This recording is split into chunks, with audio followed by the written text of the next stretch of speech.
Faites appel, s'il vous plaît, Madame le greffier. Monsieur le connétable de Saint-Hélier. Madame le connétable de Saint-Laurent. Monsieur le connétable de Saint-Brelade. Présent. Monsieur le connétable de la Trinité. Présent. Monsieur le connétable de Saint-Pierre. Présent. Madame le connétable de Saint-Martin. Monsieur le connétable de Saint-Jean. Présent. Monsieur le connétable de Saint-Clément. Oh, sorry, présent. Monsieur le connétable de Gruville. Présent. Monsieur le connétable de Saint-Ouen. Présent. Monsieur le connétable de Saint-Marie. Présent. Monsieur le connétable de Saint-Sauveur. Présent. Monsieur le député Southern. Madame le député Labbé. Monsieur le député Tadier. Présent. Monsieur le député Luce. Présent. Madame le député Dublay. Monsieur le député Morel. Présent. Madame le député de Hegera. Présente. Monsieur le député Ayer. Présent. Monsieur le député Ward. Présent. Madame le député Alves. Madame le député Gardner. Present. Monsieur le député Gorst. Présent. Monsieur le député Farnham. Madame le député Moore. Présente. Monsieur le député Mezek. Présent. Monsieur le député Ozef. Présent. Monsieur le député Balash. Présent. Monsieur le député Coles. Présent. Madame le député Porret. Monsieur le député Ward. Présent. Madame le député Miles. Présente. Madame le député Scott. Présente. Monsieur le député Renouf. Présent. Madame le député Curtis. Madame le député Feltham. Présente. Madame le député Binet. Présente. Madame le député Jeune. Présente. Madame le député Miller. Présente. Madame le député Howell. Présente. Monsieur le député Binet. Présent. Monsieur le député Ferry. Présent. Madame le député Kovac. Présente. Monsieur le député Curtis. Présent. Madame le député Ward. Madame le député Wilson. Présente. Madame le député Stevenson. Présente. Monsieur le député Andrews. Madame le greffier. Notre aide soit au nom de Dieu qui a fait les cieux et la terre. Amen. Seigneur Dieu, Père éternel et tout-puissant, qui a établi les gouvernements et les puissances de la terre, pour le règlement et pour la conduite du peuple, et qui nous a commandé d'avoir toujours pour but la gloire de ton saint nom. Nous te prions qu'il te plaise de donner à cette assemblée le don de conseil et de prudence, d'unir les cœurs et les affections de tous ceux qui la composent, et de les conduire tellement toi-même par ton Saint-Esprit, que toute leur délibération étant accompagnée de ta bénédiction, réussisse au bien et au soulagement du peuple qui t'a plu de commettre le soin. Car nous t'en prions au nom et par le mérite de ton Fils bien-aimé Jésus-Christ, notre Seigneur, qui nous a enseigné de t'invoquer en disant: Notre Père, qui es aux cieux, ton nom soit sanctifié, ton règne vienne, ta volonté soit faite sur la terre comme au ciel. donne-nous aujourd'hui notre pain quotidien, et nous pardonne nos offenses, comme nous pardonnons à ceux qui nous ont offensés. Et ne nous induis point en tentation, Mais délivre-nous du mal, car toi la règne, la puissance et la gloire, au siècle des siècles. Amen.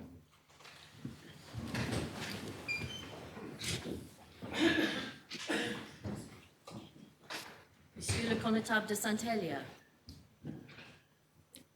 Défaut. Madame le connétable de Saint-Laurent. Sir, Madame le Connétable de Saint-Laurent is absent from the island, having made arrangements prior to the recent changes. Excusez. Madame le connétable de Saint-Martin. Malade. Je jurais que Madame le connétable de Saint-Martin est tellement indisposée qu'elle ne peut pas assister aux états sans exposer sa santé.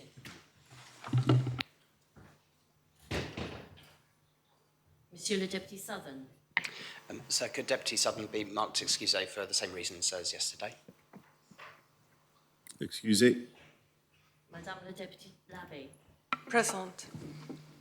Madame le député Dublin, Présente. Madame le député House, Présente. Monsieur le député Farnham, Barefoot. Madame le député Porray,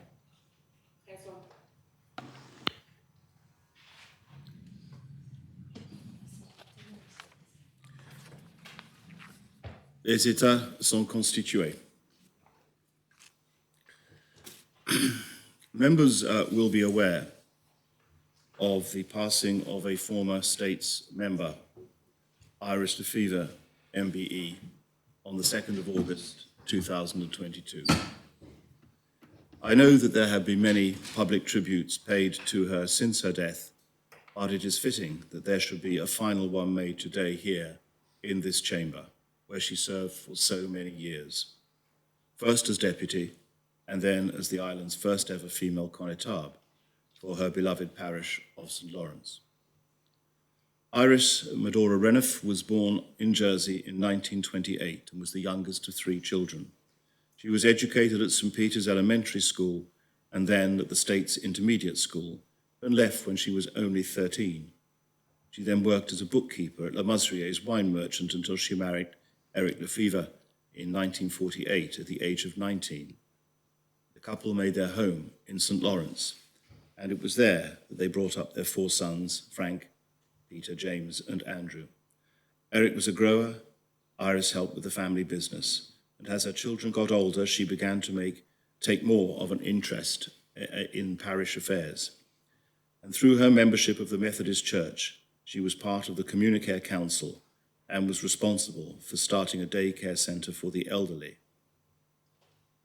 Having stood for election unsuccessfully in 1975, Iris was sworn in as deputy of St. Lawrence in December 1978, and during her 3-year term she served on the Island Development, Social Security and Industrial Relations Committees. Unsuccessful in the 1981 elections, she was determined to remain involved in parish life and was a founder member of the St. Lawrence Ladies Action Group, affectionately nicknamed the Slags, which celebrated its 40th anniversary last year and is still very active in the parish today, fundraising and organising parish events and providing support to parishioners, particularly senior citizens. On the 6th of June 1984, having been encouraged to stand by the retiring connétable and chef de police, Iris topped the poll with 651 votes and made history as the first ever woman to be elected as a connétable. She was re-elected 4 times and held the position for over 15 years. Her many parish achievements during this time included the refurbishment and renovation of the parish hall, the development of sheltered accommodation for parishioners, the creation of a new sports and community centre, providing modern facilities for both the St. Lawrence Football Club and the Youth Club, and the introduction of a Green Lane network within the parish. But her invaluable contribution to Jersey extended far beyond the parish community, driven by her passion for improving the lives of islanders, particularly young people and women. While she served on numerous committees, it's for her work on the Education Committee that Iris Lefevre will principally be remembered. During her time as president of that committee, she oversaw the building of the new Haute Vallée School, the reconstruction of Rouge-Bouillon Primary School following a devastating fire, new facilities at Grainville, the remodelling of Holier, the relocation of Jersey College for Girls and its preparatory school to Montmillet, repairs and extensions to Le Quennevay to increase its capacity, the provision of many new nursery units attached to island primary schools, and importantly, for a girl who left school early, the raising of the school leaving age from 15 to 16. She decided not to seek re-election in her 5th term of office, which ended in 2000, but she remained active in public life, chairing a strategy group considering the impacts of the ageing society and the coordinating committee for the eradication of poverty in Jersey. She became a trustee of the Community Savings and Credit and of the educational charity ACET, and she was appointed to chair the Child Protection Committee. In December 2001, her service to the community was recognised in the New Year's Honours List when she was made a member of the British Empire. and in 2005 she was selected to be the subject of the Jersey Heritage Citizens Portrait. She always remained rightly proud of being Jersey's first female connétable and took part in the 2019 centenary celebrations of the law that allowed some women in Jersey to vote.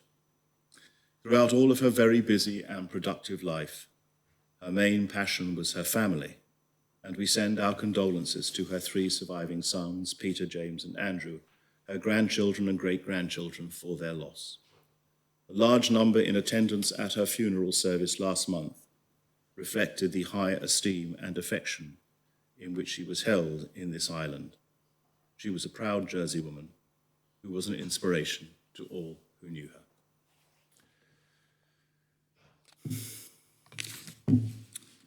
We have also lost, of course, former Senator Sarah Ferguson. Sarah Ferguson was born just outside of Manchester during World War II, the second of 4 sisters.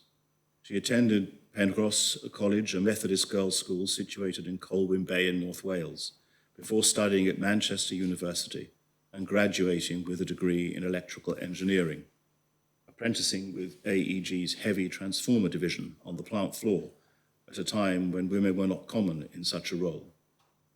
While she was in higher education, her grandparents moved to Jersey, beginning her association and love of the island and of sailing. She then took her MBA at Columbia University Graduate School of Business in New York City, majoring in finance and accountancy with a minor in marketing. For a time, she opened and ran Tartan's in Broad Street in the 1970s and early 80s. During this period, she also got her private pilot's license. She worked as an investments analyst and then as auditor with Deloitte before joining the Jersey Financial Services Commission as a compliance manager and banking supervisor. She retired from this position in the late 1990s and found herself with time on her hands and began her second career, first as a constable's officer and later as centenier for St. Brelade until her election to this assembly. Senator Ferguson joined the States in November of 2002 as deputy of St. Brelade No. 1 and was re-elected to that role in 2005 before standing successfully as a senator in 2008, a position she held until 2014 when she was narrowly defeated by the then Senator Ossoff and subsequently demanded a recount. However, her time away from this chamber was brief, and she returned when there was a by-election in September of 2016, and she was elected for a final term in 2018. Her contributions to the work of the Assembly were considerable. In the early years, she served as Shadow Public Accounts Committee Chairman and on the Health and Social Services Committee. Following the move to ministerial government, she was a committed scrutineer, and she held the positions of Chairman of the Corporate Services Scrutiny Panel and President of the Chairman's Committee from 2008 to 2011. She was always the chairman, refusing to accept the non-gender specific title of chair because, in her words, she was not a piece of furniture. She was also an active member of the Public Accounts Committee and held the position of chair from 2018 until stepping down in October of 2020 due to her failing health. She also served on the Privileges and Procedures Committee from 2007 to 2014 and was a member of the Commonwealth Parliamentary Association. She continued her commitment to scrutiny, and she was indeed a brilliant scrutineer, unafraid to posing questions and particularly keen to ensure that there was a common sense approach across the development of policies, especially those pertaining to the management of island services and assets. She was also a champion of the elderly, or oldies, as she often referred to them, advocating for the needs of older islanders to be given consideration when policies were made. She was principled and compassionate. She held strong views which did not always align with the majority, especially in relation to global warming, but she had the courage of her convictions and always spoke her mind. She was a staunch supporter of her home parish and was a co-founder of the St. Brelade's Bay Association and a shareholder in the Biarritz Hotel. She also served with the Sea Cadets, the Air Display, the JSPCA, the St. Brelade Twinning Association, the formation of the JLA and Age Concerned Jersey. Not widely known was her work with the Ferguson Benevolent Fund, supporting charitable work locally and globally, including the Wesley Grove Centre's redevelopment and expansion. She was also appointed to the Bailiffs' Consultative Panel, and in the last 4 years she was a member of the Legislation Advisory Panel, the Future Hospital, OneGov, and the Government Plan Review Panels. A prime example of her tenacity and determination was the way in which she refused to let her failing health impact on her commitment to islanders and continued to attend and play an active role in states meetings, despite the fact that often she was joining us virtually from the outpatients clinic whilst receiving treatment. Indeed, she was an active participant in the island plan debate, decrying the popularity among developers to create open plan kitchen and living spaces, and of course campaigning to protect her beloved St. Brilard's Bay. Members will have their own memories of Sarah and her notorious handbag filled with bricks. But I'm sure members will wish to join me in sending our sincerest condolences to her son Sam and her extended family for their loss, and we express our appreciation for her dedication to her island and contribution to the work of this Assembly during her life. I would ask members to stand for a minute's silence in respect of both of the deceased members.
May they rest in peace.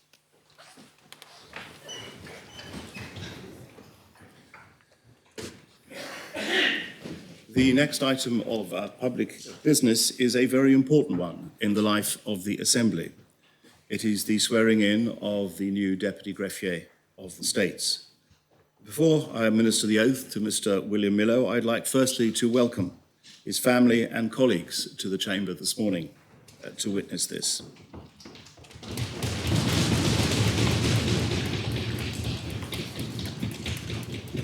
We are all familiar with the work of the Deputy Greffier Designate. He's worked in this Assembly and before that in the Greffe in many different capacities and has, during that period, secured the confidence and respect of members of the Assembly. I look forward very much indeed to welcoming him and working with him in his new role, and I congratulate him warmly on his appointment, and I'm sure members will join me in doing so.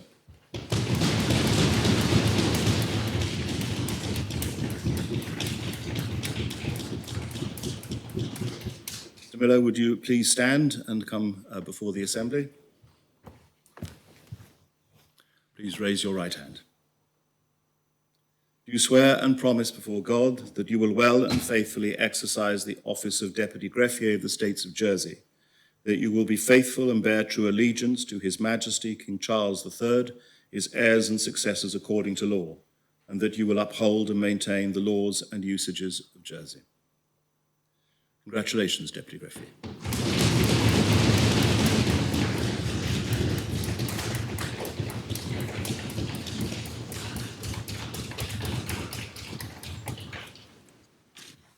So, would it be appropriate just to say thank you to the new Deputy Greffier for the work that he does on the APF? He's really been a right-hand man over the last however many years, certainly my 4 years.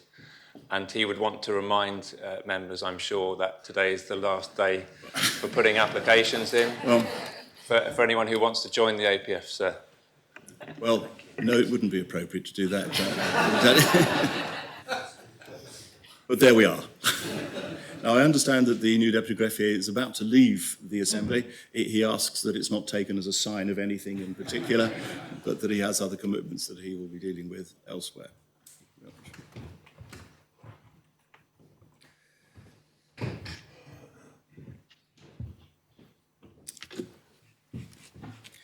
Very well. We now resume debate on the second amendment of the mini-budget, P80 2022. Deputy Mezek has already made the proposition, which has been seconded. Does any other member wish to speak, or any member wish to speak on the proposition? Deputy Balash.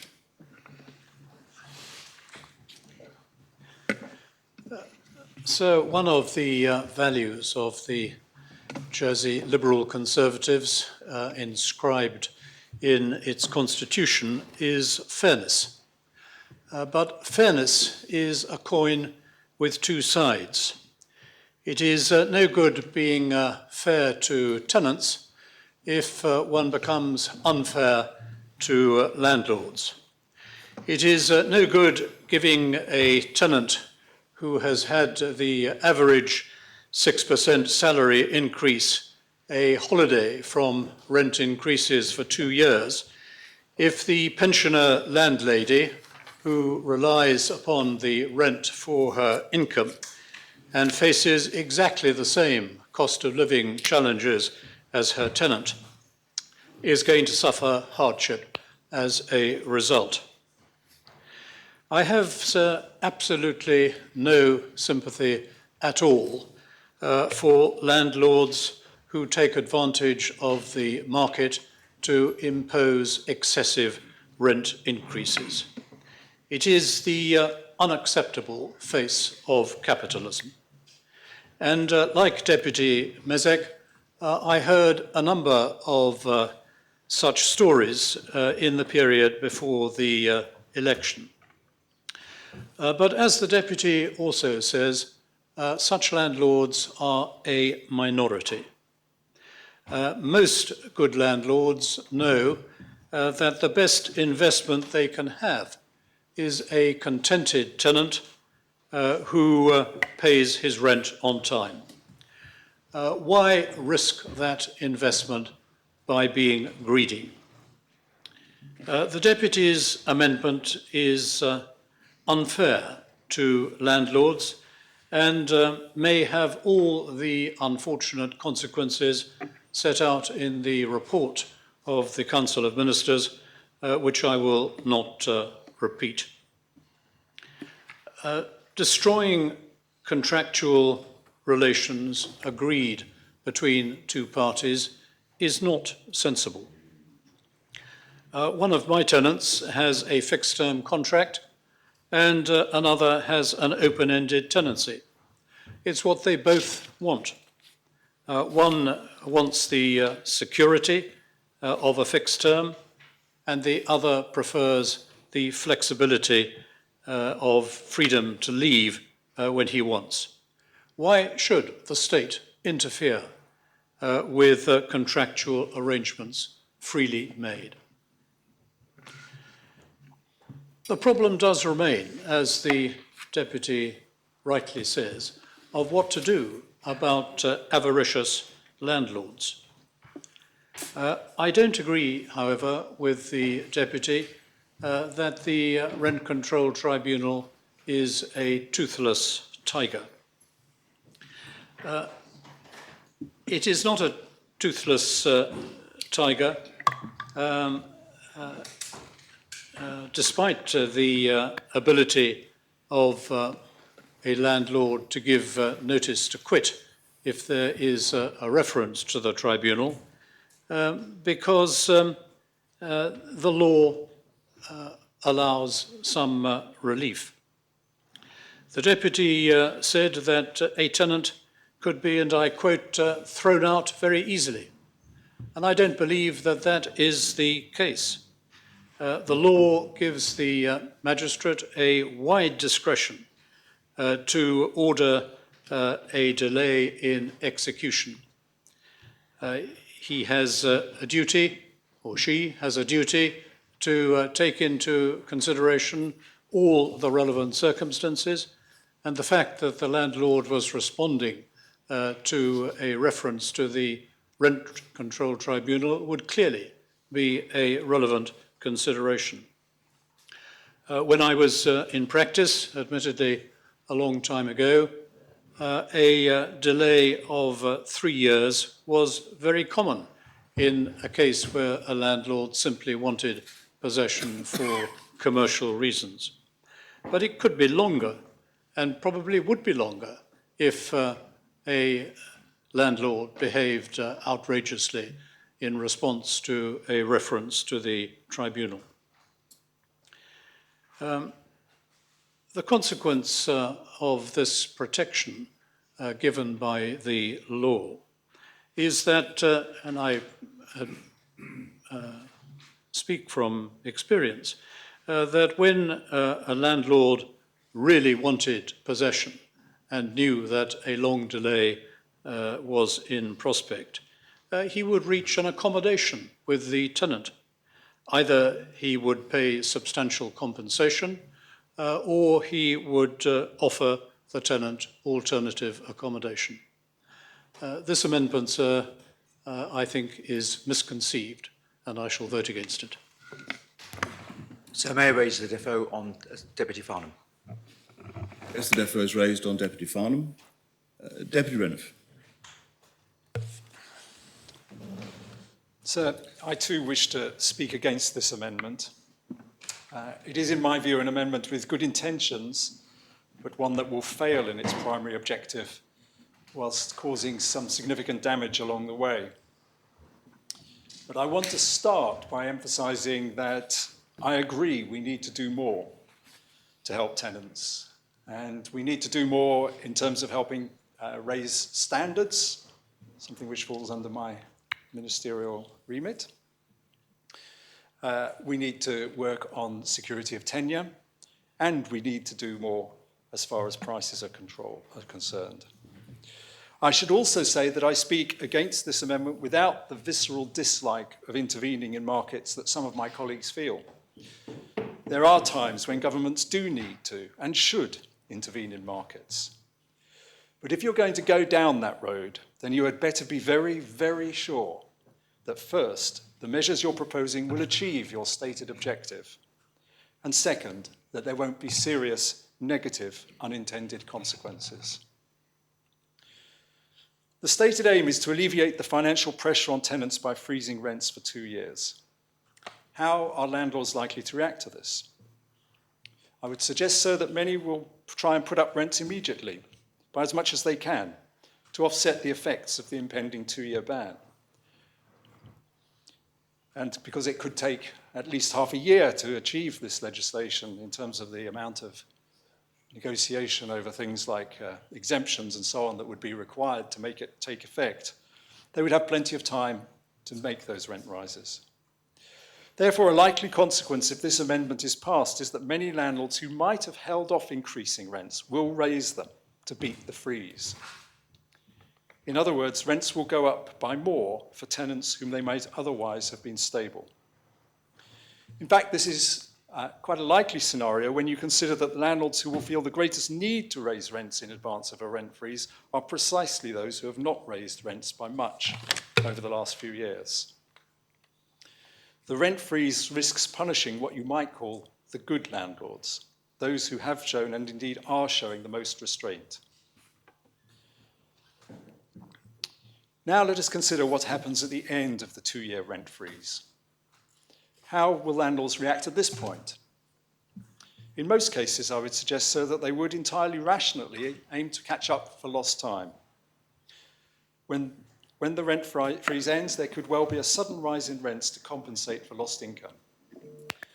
So will the rent freeze achieve its objective? I fear not, because at best it will simply redistribute rent increases to before and after the rent freeze, and at worst it will encourage landlords who hadn't planned to raise rents, or who had planned to keep rent rises to the minimum, to increase them significantly to protect against the effects of the rent freeze. Deputy Mezek might say, but rents have risen well above inflation for the last few years. Huge profits have been made. so landlords can afford to take the hit. The trouble is, as I and Deputy Balash have already pointed out, not all landlords fit into this category. The idea that landlords can afford the rent freeze is based on a lazy assumption that all landlords are the same. Their circumstances and behaviour all fit into one category, so they all deserve to be treated the same. A rent freeze for every single landlord, regardless of whether they have frozen rents for the last couple of years, regardless of whether they've renovated a property, regardless of whether their mortgage costs are rising. So a rent freeze is like punishing the whole classroom when only a couple of students have forgotten their homework. It's throwing away all the fruit in the basket when there's just a few rotten apples. It's carpet bombing when what is required is a surgical strike. So what then is the answer?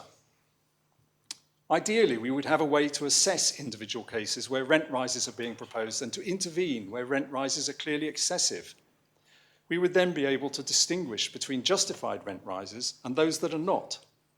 We'd be able to take into account the particularities of each case and act to stop rent rises when they are not justified. Perhaps we could call this system, I don't know, a rent tribunal. I know that members of Reform are sceptical about the rent tribunal, but I would urge them to engage with the process. There are many possibilities that open up once the rent tribunal comes into effect, and I'm sure my colleague, the Minister for Housing, will explain more, but I think the chance is to engage with a process, strengthen that process, because if we accept that not all landlords are bad and agree, therefore, that not all deserve to be treated in the same way, then the task is surely to make the rent tribunal work. We would be far better employed bolstering the tribunal than flailing out at all landlords in a way which is clearly not justified and punishes the good, if anything, more than the bad. Sir, with regret, I have to vote against this amendment. It does not achieve what it sets out to achieve, and its failure is compounded by significant negative consequences. Deputy Tallier. Thanks, sir. Disappointing conclusion from my colleague in St Brelard, who I respect and have campaigned with in the past on other issues to do with democracy. But there you go. First of all, I think transparency is really important for States members. I've campaigned on the 3 T's in my 14 years in this Assembly, and it's trust, transparency and teamwork. You'll notice that I put my light on earlier to declare interest as a landlord. That's for 2 reasons. The first of which is that I recently became the beneficial owner of a property, but only in a quarter share, which is currently rented out as a legacy from my late mother, who died in November, and it's with 4 of my siblings, or 4 relatives, including myself. My mother decided to rent the house out at what she would call a modest rent. Now, the problem when you're a landlord or a landlady is that you don't know how you should set the rent. You have a house which you own outright. You don't have a mortgage to pay. Maybe you do have a mortgage. The mortgage is fixed, incidentally, so your mortgage payments are probably fixed. They're not necessarily going to go up, whereas rents do go up. That's another point we can come back to.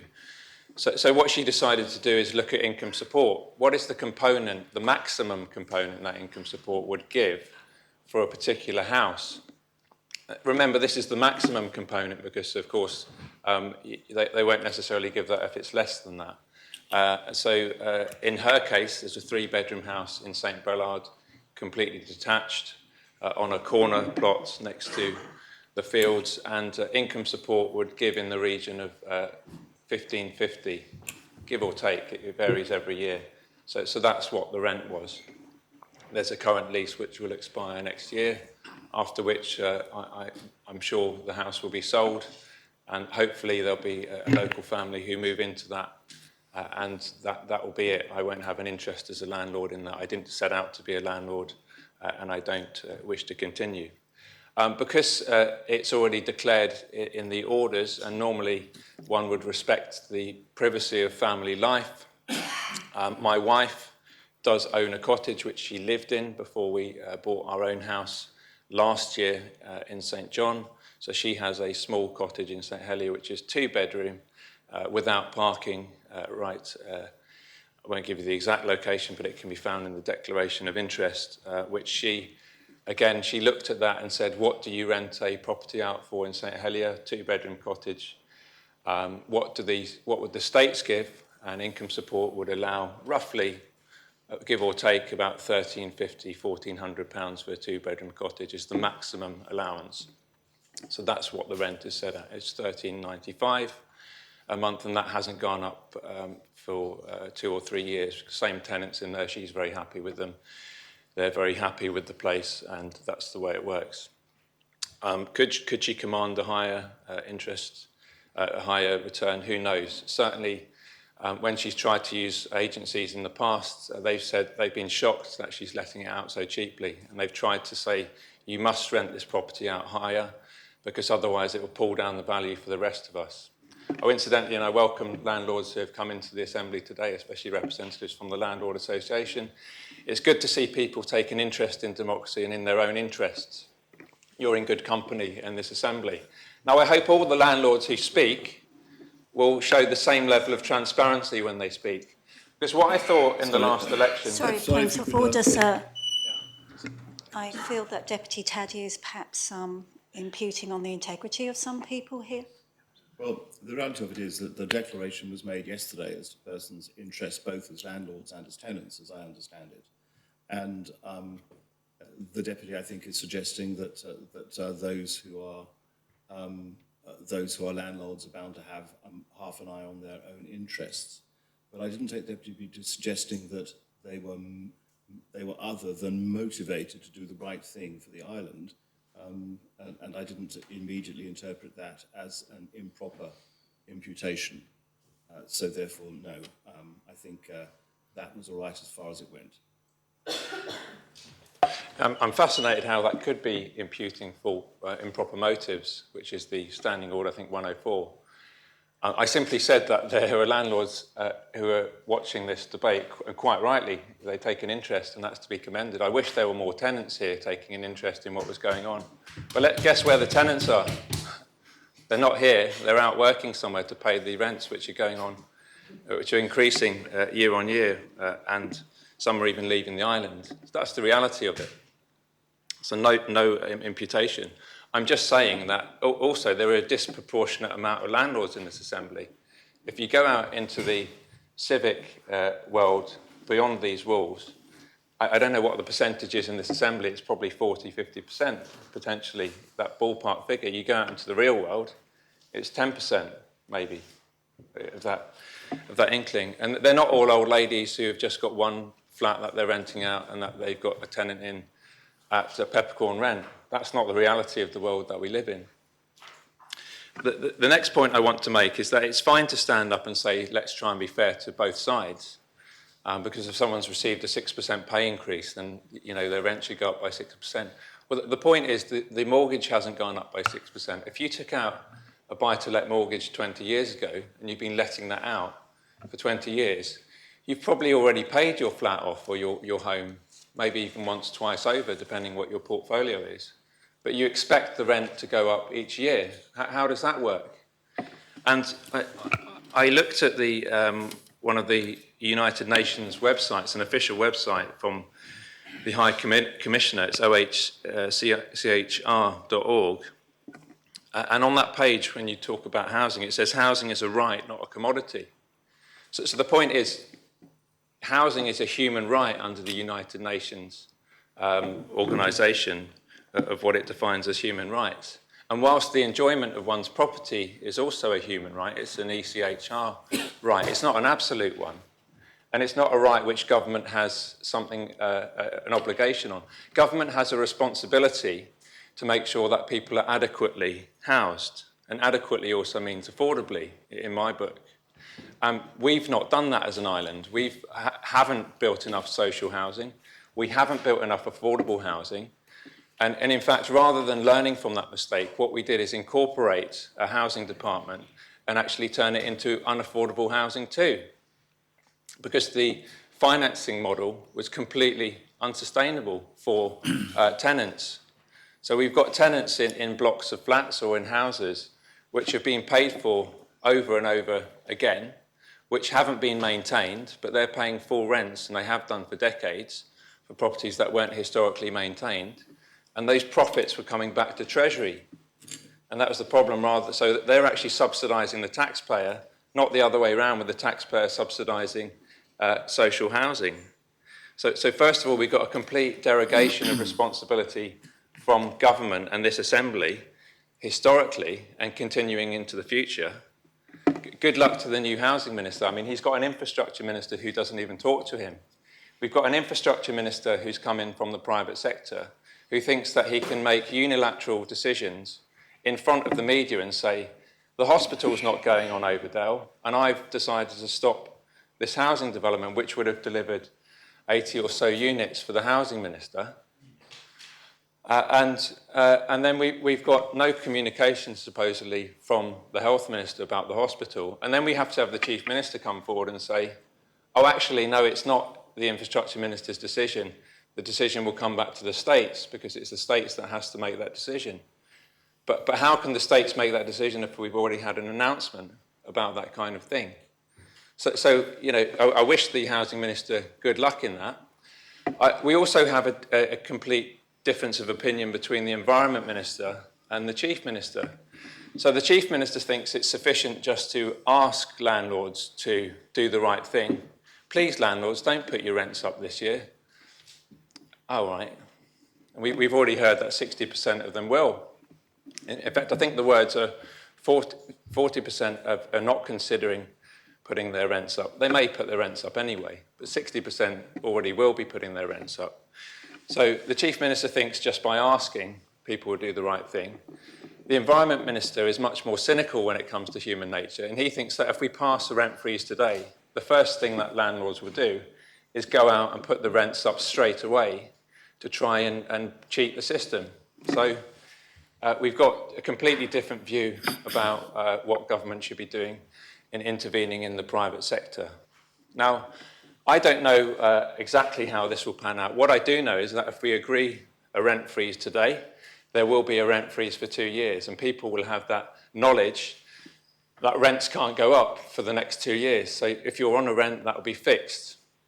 And it means that landlords will have to deal with that. They're properties that they already own. And if they want to, and the threat always comes, well, you know, if you keep on putting too much red tape, what red tape are we talking about here? If you keep on putting too much red tape, then we may just have to leave the market. I mean, I don't think I've ever heard of a more empty threat. So it's a bit like, I don't know what the analogy is, but imagine a boy or girl's playing out in the field and the mother says, you know, it's time to come in for your dinner now, otherwise I'm going to put your dinner in the bin. And he or she says, well, if you do that, I'm just going to kick my football away. You know, I'll kick my football or sell my football. And she'll be like, so what? That doesn't affect me. And it's exactly the same with this empty threat from landlords. If you sell your property, so what? Somebody's going to buy your property and live in it. That's good. That's one person who's got a home. That's one family who's got a home. Or I'll just leave it empty. Well, will you leave it empty? Why would you leave it empty? You're just going to get no rent at all. That doesn't make sense. And of course, at some point, we will have to legislate for empty properties. Empty properties are no good to anybody. So I don't see where this threat is coming from. And this idea, and I will go back to the OCHR and what they've said. And remember, this is an official organisation. It's not some left-wing think tank who's trying to campaign for rent controls. That they say increasingly viewed as a commodity, housing is most importantly a human right. Under international law, to be adequately housed means to have secure tenure, not having to worry about being evicted, and not having your home or lands taken away. It means living somewhere that's in keeping with your culture and having access to appropriate services, schools and employment.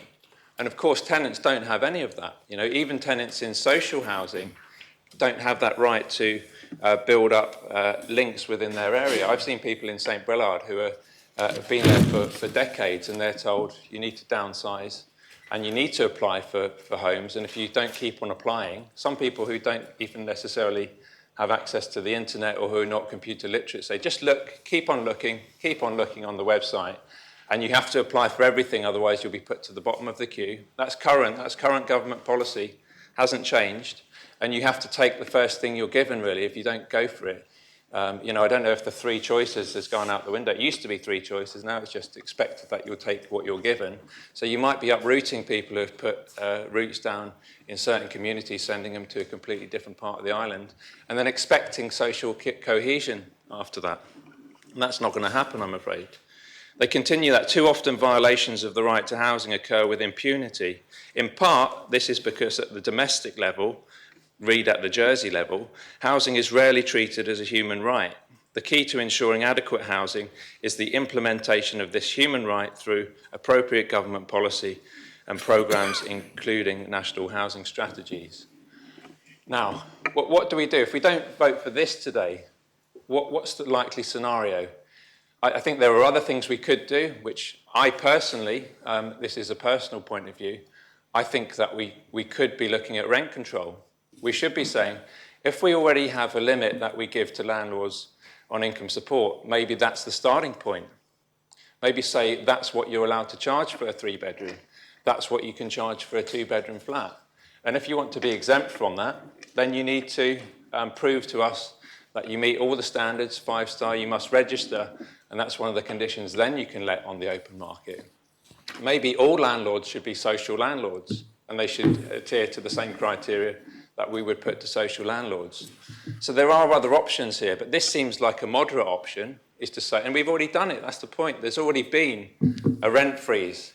And when did it come? It came at a time of a crisis. Then it was largely due to the pandemic, because we wanted to give people security of tenure and also security of finances. And what this does in a period of finances, it allows people to plan for the future. And the problem is, especially when you're a tenant, and I speak with experience as someone who's been a tenant for most of my adult life, is that to plan from year to year without knowing whether your rent's going to go up by 20, 40%. And here's why we're sceptical about the rent tribunal. It's because if you don't have the underlying law, if you can't tell landlords what they're allowed to charge in law, and then what's the rent tribunal going to do? The tenant's going to come and say, my rent's gone up by 15%. The landlord would say, well, that's just the market. Market forces have gone up by 15%. I gave it a lick of paint, so of course I'm going to put it up. And the tribunal's not going to want to interfere in that, are they? So I know I've got 50 seconds left, so I'm summing up. I think that the government risk making a rod for your own back. I'll finish with this point.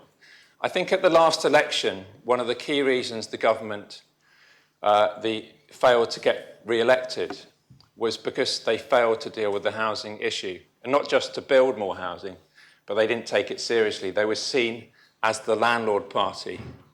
And what we saw at the last election was an eviction of the landlord party. The landlord party got evicted, and it was a revenge eviction. Now, what the public don't want to see is another landlord party take its place and do nothing. And doing something means actually getting to grip with rents in real terms and reducing them. If this government can do it, then good on them. On to the second Deputy. Deputy Catherine Curtis. Thank you, sir. I'm not going to talk about fairness. I'm going to talk about the reality of the effects of our rental market on our island. Why should the state interfere? Asked Deputy Balash. And I see a very good reason for that. My panel has been fortunate enough to visit our essential services through August. They are all suffering recruitment and retention of skilled staff. It's a very serious problem. The reason is mainly the private rental market. Their skilled staff are leaving for a better life elsewhere, a place where they can have a home with a garden and it doesn't take half their salary. And then they cannot recruit from the UK because what's available here is not suitable. Skilled staff often have children. They don't want a basic key worker accommodation. They need to have a house with a garden. They need to bring their pets somewhere. And what they find is what's on offer would be a 2-year lease maybe, so they might have to leave after 2 years. no pets allowed, and a huge amount of money from their income to pay for it. In fact, I was just looking at average rental prices, and Andium bases their rentals on average rental prices in Jersey. For a 3-bedroom house, their average rental is given as £2,720 per month. And we know that the median monthly salary is around £3,683 a month. That's the equivalised median income household salary. So somebody would be paying around 74% of their household income on their rent. So something's gone wrong with our rental market, and it is affecting our ability to recruit and retain skilled staff. If we want to have a functioning society, we have to tackle this private rental problem. So I will be supporting this amendment. Thank you very much, Deputy. Deputy Hull. Thank you, sir. I do understand why Deputy Mezek has brought this proposition. I know it's not a competition, but I can beat what he said yesterday. We had a young family who we knew were paying £2,000 a month for rent, and suddenly they are being asked to pay £3,000.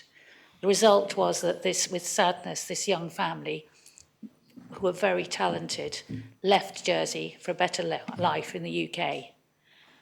I have contacted the Housing Minister, and he assures me that he set up this rent tribunal. I don't think any of us in this House condone greedy landlords, but neither do we condone bad tenants. There are two sides to this story. I wish to say how good various parish schemes are and the housing trusts in keeping prices down, but I feel uncomfortable about imposing the will of this House on landlords. There are many, many good landlords, as Deputy Renouf and Deputy Balash have said. I think this is a very complicated problem. I do think that housing costs in Jersey for people who are trying to buy or people trying to rent are too high, and paying 3/4 of your salary on housing doesn't leave very much for a good life. But I'm not convinced that we should be freezing rents for the next 2 years. And so with regret, I'm not going to be sort of voting for the proposition, but I think we do need, it's an area that the whole of the states need to come together. Perhaps we need another debate in-house altogether to come up with a good solution, but I don't think we should be freezing rents at this time. This is a mini budget, and I don't think we should be doing that at the moment. Thank you, sir. Very much, Deputy. Deputy Coles. Thank you, sir. So I'm going to speak a little bit in the sense of the maths of the open market that I have seen. And it's quite fortunate and maybe slightly ironic the fact that it was almost exactly 10 years, almost to the day, that I actually was able to buy my own property and moved out of the rental market. So it gave me a good point to sort of refer back to how I used to live compared to how I live now. When I left the rental market in 2012, I was paying £600 a calendar month for a modest 1-bedroom apartment in town with a parking space. On a brief search on a property website in Jersey, I found that a similar 1-bedroom apartment with a parking space in town is now renting out for £1,200 a month, which is quite fortunate because it is literally 100% increase on the amount that I was paying 10 years ago. So for those who aren't that quick with maths, I would just like to point out this is an average of a 10% increase in the rental price per year over the last 10 years. I then took the opportunity to look at the opendata.gov.je website and looked at the RPI base over the same period of 10 years, basing it on the September RPI index. Now, I decided to take the mean average on this because it is the higher average rather than the middle. And the higher average on our RPI over that same period worked out as an average of 3.1%. As we can clearly see, our rental market has far exceeded our general RPI that we see every year on this island. This 2-year rent freeze would simply give us an opportunity for our incomes to catch up to the demand on the landlord's rents. Nothing further on that. During the election campaign, we had conversations with many different organisations, one of which was Jersey Finance. Jersey Finance believed that our housing markets needs to be stabilised because it is driving good workers away from this island. Inflammatory rent increases are not a stable housing market. And I feel that is simply all we need to consider in this. We looked at some of the propositions that came before us yesterday and we put away the fact that it would drive good value people away from this island. And isn't our workforce the key of our good value people that we need on this island? Yes, there are some landlords that haven't increased their rents by such a dramatic term. But unfortunately, we have to manage for the lower end of these people to ensure that our rest of our market stays stable and that we are able to maintain a workforce. Thank you.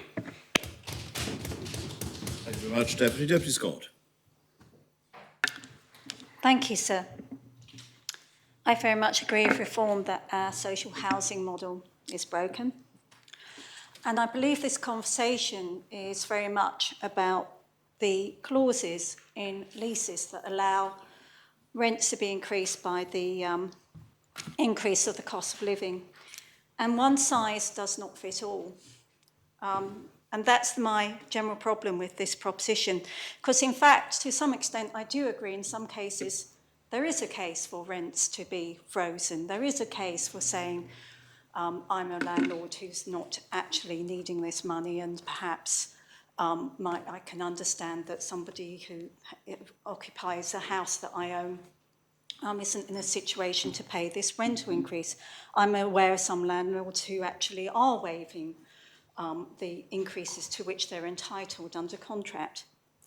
But as I said, one size does not fit all. Some people acquire houses through inheritance, as one of the state's members has pointed out happened in his case. And others, they get mortgages that pay interest, and interest rates are going up. So how can, in all of these cases, can we say there should be a rent freeze for everybody?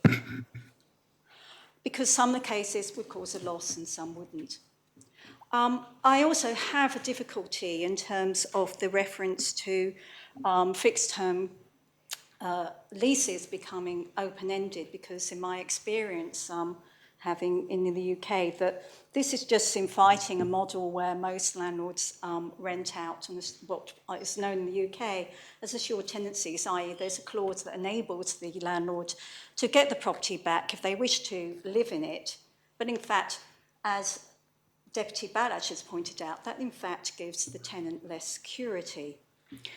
I'm aware that the Housing Minister has been charged with fixing this market, that I do expect him to be bringing legislation, and I do believe that will be based on modifying, I hope, the Dwelling Housing Rent Control Jersey Law 1946, which at the moment isn't ideal either, because it only applies to houses. And of course, not everybody lives in a house or is fortunate enough to. So I believe my role as a scrutineer is to look at that legislation and by all means say to the Housing Minister, please can you get on with it, because in fact there is a housing crisis. I am seeing people in my parish leave who actually haven't got this comfort that their landlord isn't just going to take advantage of a windfall, of a clause that's in their lease that actually says that person can put up the rent when he doesn't particularly need it. I do want to see this a rent tribunal that will look at the individual circumstances, including return on investment, and actually decide what is fair in the circumstances. So much as I understand why Reform would actually want action to be taken as soon as possible, as do I feel that this particular proposition is vague. It's unneeded because I do know that work is going on. I do believe that there is another point in the Assembly, perhaps if we haven't seen this, and I am looking forward to hearing when we're going to see this, when we might actually be more demanding about results. Thank you, sir. Thank you very much, Deputy. Deputy Joseph. Thank you, sir. May I start by making a declaration of interest? I wasn't in the Assembly when the declarations were made. May I make a declaration for the avoidance of doubt as both a landlord of registered and unregistered accommodation and also as a tenant on behalf of a company that rents property. And so I stand to make these remarks in the context of what is an amendment, a further amendment to a mini budget. This is a mini budget which is effectively designed and has its essence into the extraordinary cost of living increases we're seeing as a result of what other parliamentarians call Putin's war. We're seeing commodity prices rise. We are seeing other cost pressures of food and other matters, which are, and this is the issue that is the concomitant, the parallel issue, are making what is an inherited position for this Council of Ministers an even greater issue because of the extraordinary house prices we have seen in the last 4 years, which has nothing to do with the commodity prices. So one of the reasons why I find myself back here in this Assembly is the frustration of hearing the level of debate on matters such as the housing market in the last 4 years. I understand that Deputy Mezek is seeking to bring forward an amendment which is similar to that which was a temporary increase, a temporary measure put forward in temporary situations for COVID. That was appropriate. For the avoidance of doubt, I was affected by that as a landlord. It was the right thing to do. What is the wrong thing to do is to try and replicate what is a short-term issue disconnected from the reality in now trying to, if I may say, grandstand, and I understood all of the previous speakers that have spoken in this debate this morning. I align myself absolutely with the remarks of Deputy Balash, the Minister for the Infrastructure, the thoughtful observations of Deputy Feltham and the Deputy Howell and the other matters. These are proper issues which raises. I do not associate myself with the slightly more incendiary comments that have been advanced by Deputy Tadier. And I wish to say, just as the Infrastructure Minister said, that we need to go back to the classroom. Environment Minister, I'm so sorry. I'm so sorry, sir. I'm so sorry. I was also concerned by the negativity levelled against the Infrastructure Minister, but the Environment Minister, thank you. I'm grateful. The very thoughtful points made by the Environment Minister when he said we need to be like a classroom. We need to go back to school. So this Assembly needs to go back to school on the big issues that matter for the people that brought us here. The big issues of why we have had a housing market which has seen a 55% increase in a 3-bedroom house in 4 years, why there has been a failure to deal with both the supply and the demand of accommodation, why there has been an absence of any conversation about the issue of the 2-tier housing market. Members will have seen that I tried to catch the eye of the Attorney General to see whether the Deputy Mezek's proposal dealt with rents increasing affected lodging houses. I'm not sure it does. Yet one of the members of Reform rightly spoke about the extraordinary difficulties of people who are in registered accommodation. They're in lodging houses. I don't think this proposition deals with that issue at all. At all. Moreover, it's not the only cost that people in lodging houses are dealing with. It is all the attendant additional costs that they face, whether that be the heating, the unfair level of the energy market in terms of tenants having to deal with high-cost energy versus low-cost energy. These are the long-term issues that we need to be dealing with. The Council of Ministers' comment, as articulated by the Housing Minister so carefully earlier, made it very clear that this was a sledgehammer to crack a nut. It was using an old law to try and deal with something that simply wasn't fit for purpose. We know that. We are wasting our time on trying to make a decision that is going to be using an old law, asking the Council of Ministers to amend it in order to deal with a short-term fix that isn't the short-term fix that we're trying to deal with. This is about the cost of living. Debate is about the cost of living crisis, which is about commodities and Putin's war and all those issues and post-COVID issues. This is not the debate to deal with the inherited long-term positions and plaster a band-aid over what is the important issue, the massively important issue for the reasons that many members are sitting here, about the housing market.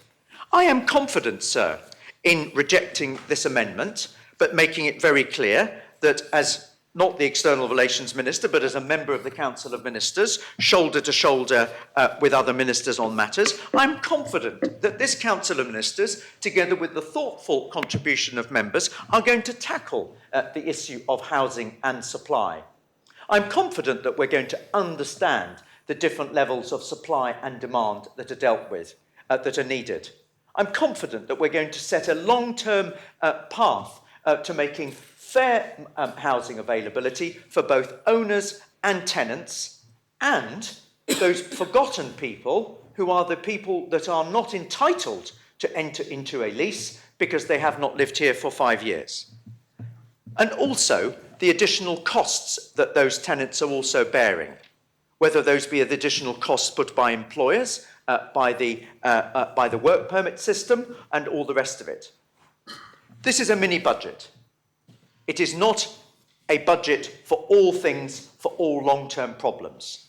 Those issues are for the CSP, they are for the Housing Minister, for the Environment Minister, the Economic Development Minister and Infrastructure Minister together to work together in order to find long-term, and the Home Affairs Minister with work permit responsibilities, together with scrutiny, working to finding proper, thoughtful, informed, educated, understanding unintended consequences of decisions to find better long-term sustainable solutions for what is a matter of massive public importance.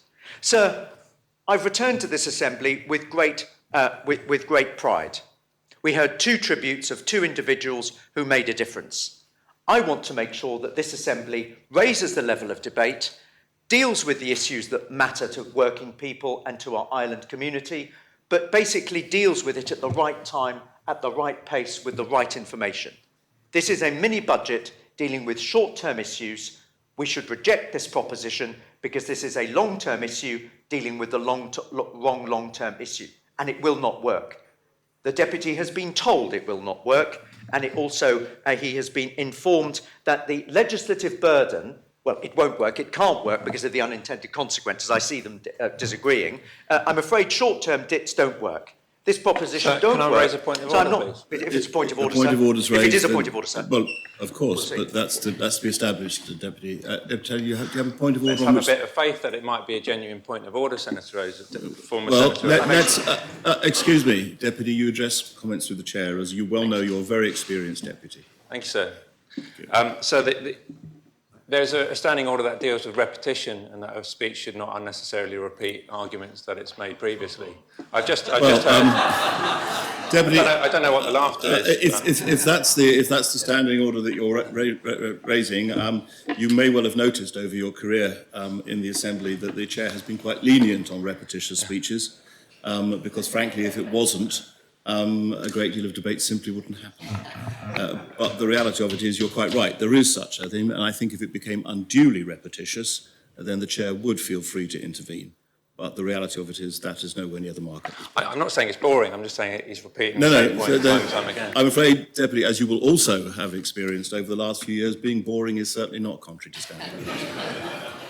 Sir, yes. let me remind myself that one of my last acts when I was last here was to put timers up so that we knew how long we were going to speak. And I'm jolly pleased that those are actually here as a result of a proposition I brought forward. If I have repeated myself, I apologise, sir. Let me repeat myself in final conclusion in saying that this is not a proposition that should be sitting with a mini budget. Let us get on with the important issues of the mini budget. Let us then attend to the CSP and deal with the the medium and long-term issues together with the supply and demand of the housing market in all of its forms, and the other attending issues that deal with our market economy, with our island economy. So I urge members to reject this proposition and let us get on to the substantive part of the debate. Deputy Stevenson. Thank you, sir. And I'm pleased to follow the Deputy because I think we are coming at this from a very similar place. I lost count of the number of times during the election campaign that I was asked if I was a landlord. And the answer, just for clarity again, is no, I'm not a landlord and I'm not a tenant either. It's a valid question, of course, but actually the thing that really got me is the way I was asked if I was a landlord, repeatedly, time and time again. Now, as a journalist, I've reported on a number of elections over the years, and I don't think that perhaps going back 2-3 elections, that question would have even been asked. Maybe once, maybe twice, certainly not the number of times that I was asked. And really, that question that was asked so many times and with real distaste just shows how divisive this whole debate has become. It's become toxic, in my view, and it's got to an unhealthy point, and to a point that I don't think it's helping anybody. And it's certainly, as perhaps the previous speaker I think was trying to get to, it's distracting from the real conversations that we should be having and the way we could be approaching this together. The really sad thing about it, and I would not suggest that this is aimed at any individual or that it was indeed done on purpose, but this assembly has fueled that toxic atmosphere in the way that it's debated and some of the comments that have been made previously. And again, I will repeat that it is not, I'm not saying that at any individual person or political party, but the assembly of the past. As a new assembly, we've got an opportunity to change that and to move forward in a more productive way, and one which doesn't pit one group of people against another. I accept what the Deputy is seeking to achieve with this amendment, and as I've said before, I believe that there are important conversations we need to have here.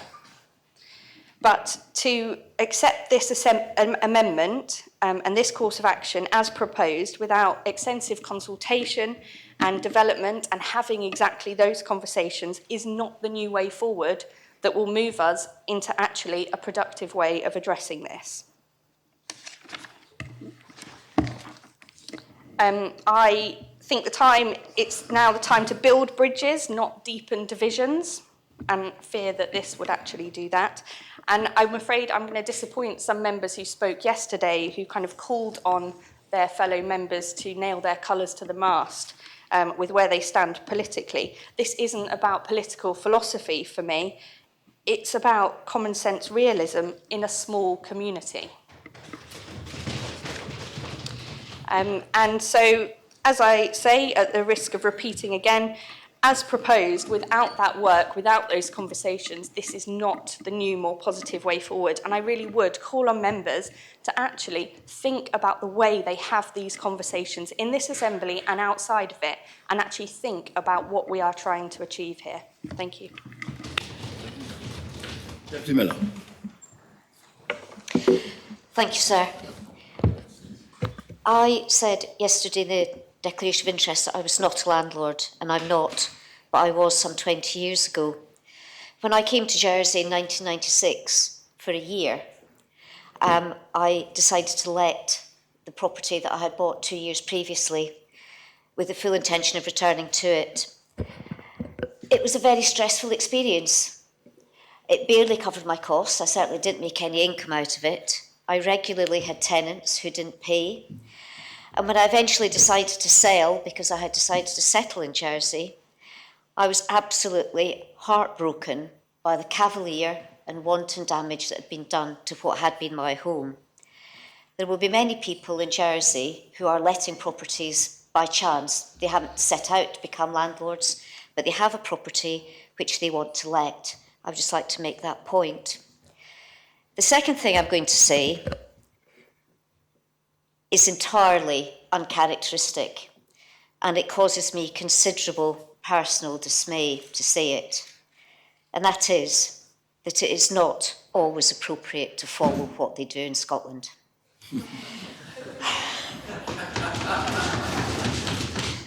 It pains me, it really pains me to say that. If you'd like to take a short break. I may have to, sir, actually. Compose myself. You won't hear me say it often. Scotland is an entirely different jurisdiction. There are small towns in Scotland, probably have as many homes as exist in Jersey. There are lots of development. Every time I go there, there is a new housing development being built. They have the land and the resources to build homes. And I'm not quite sure why the rental issue requires rent control.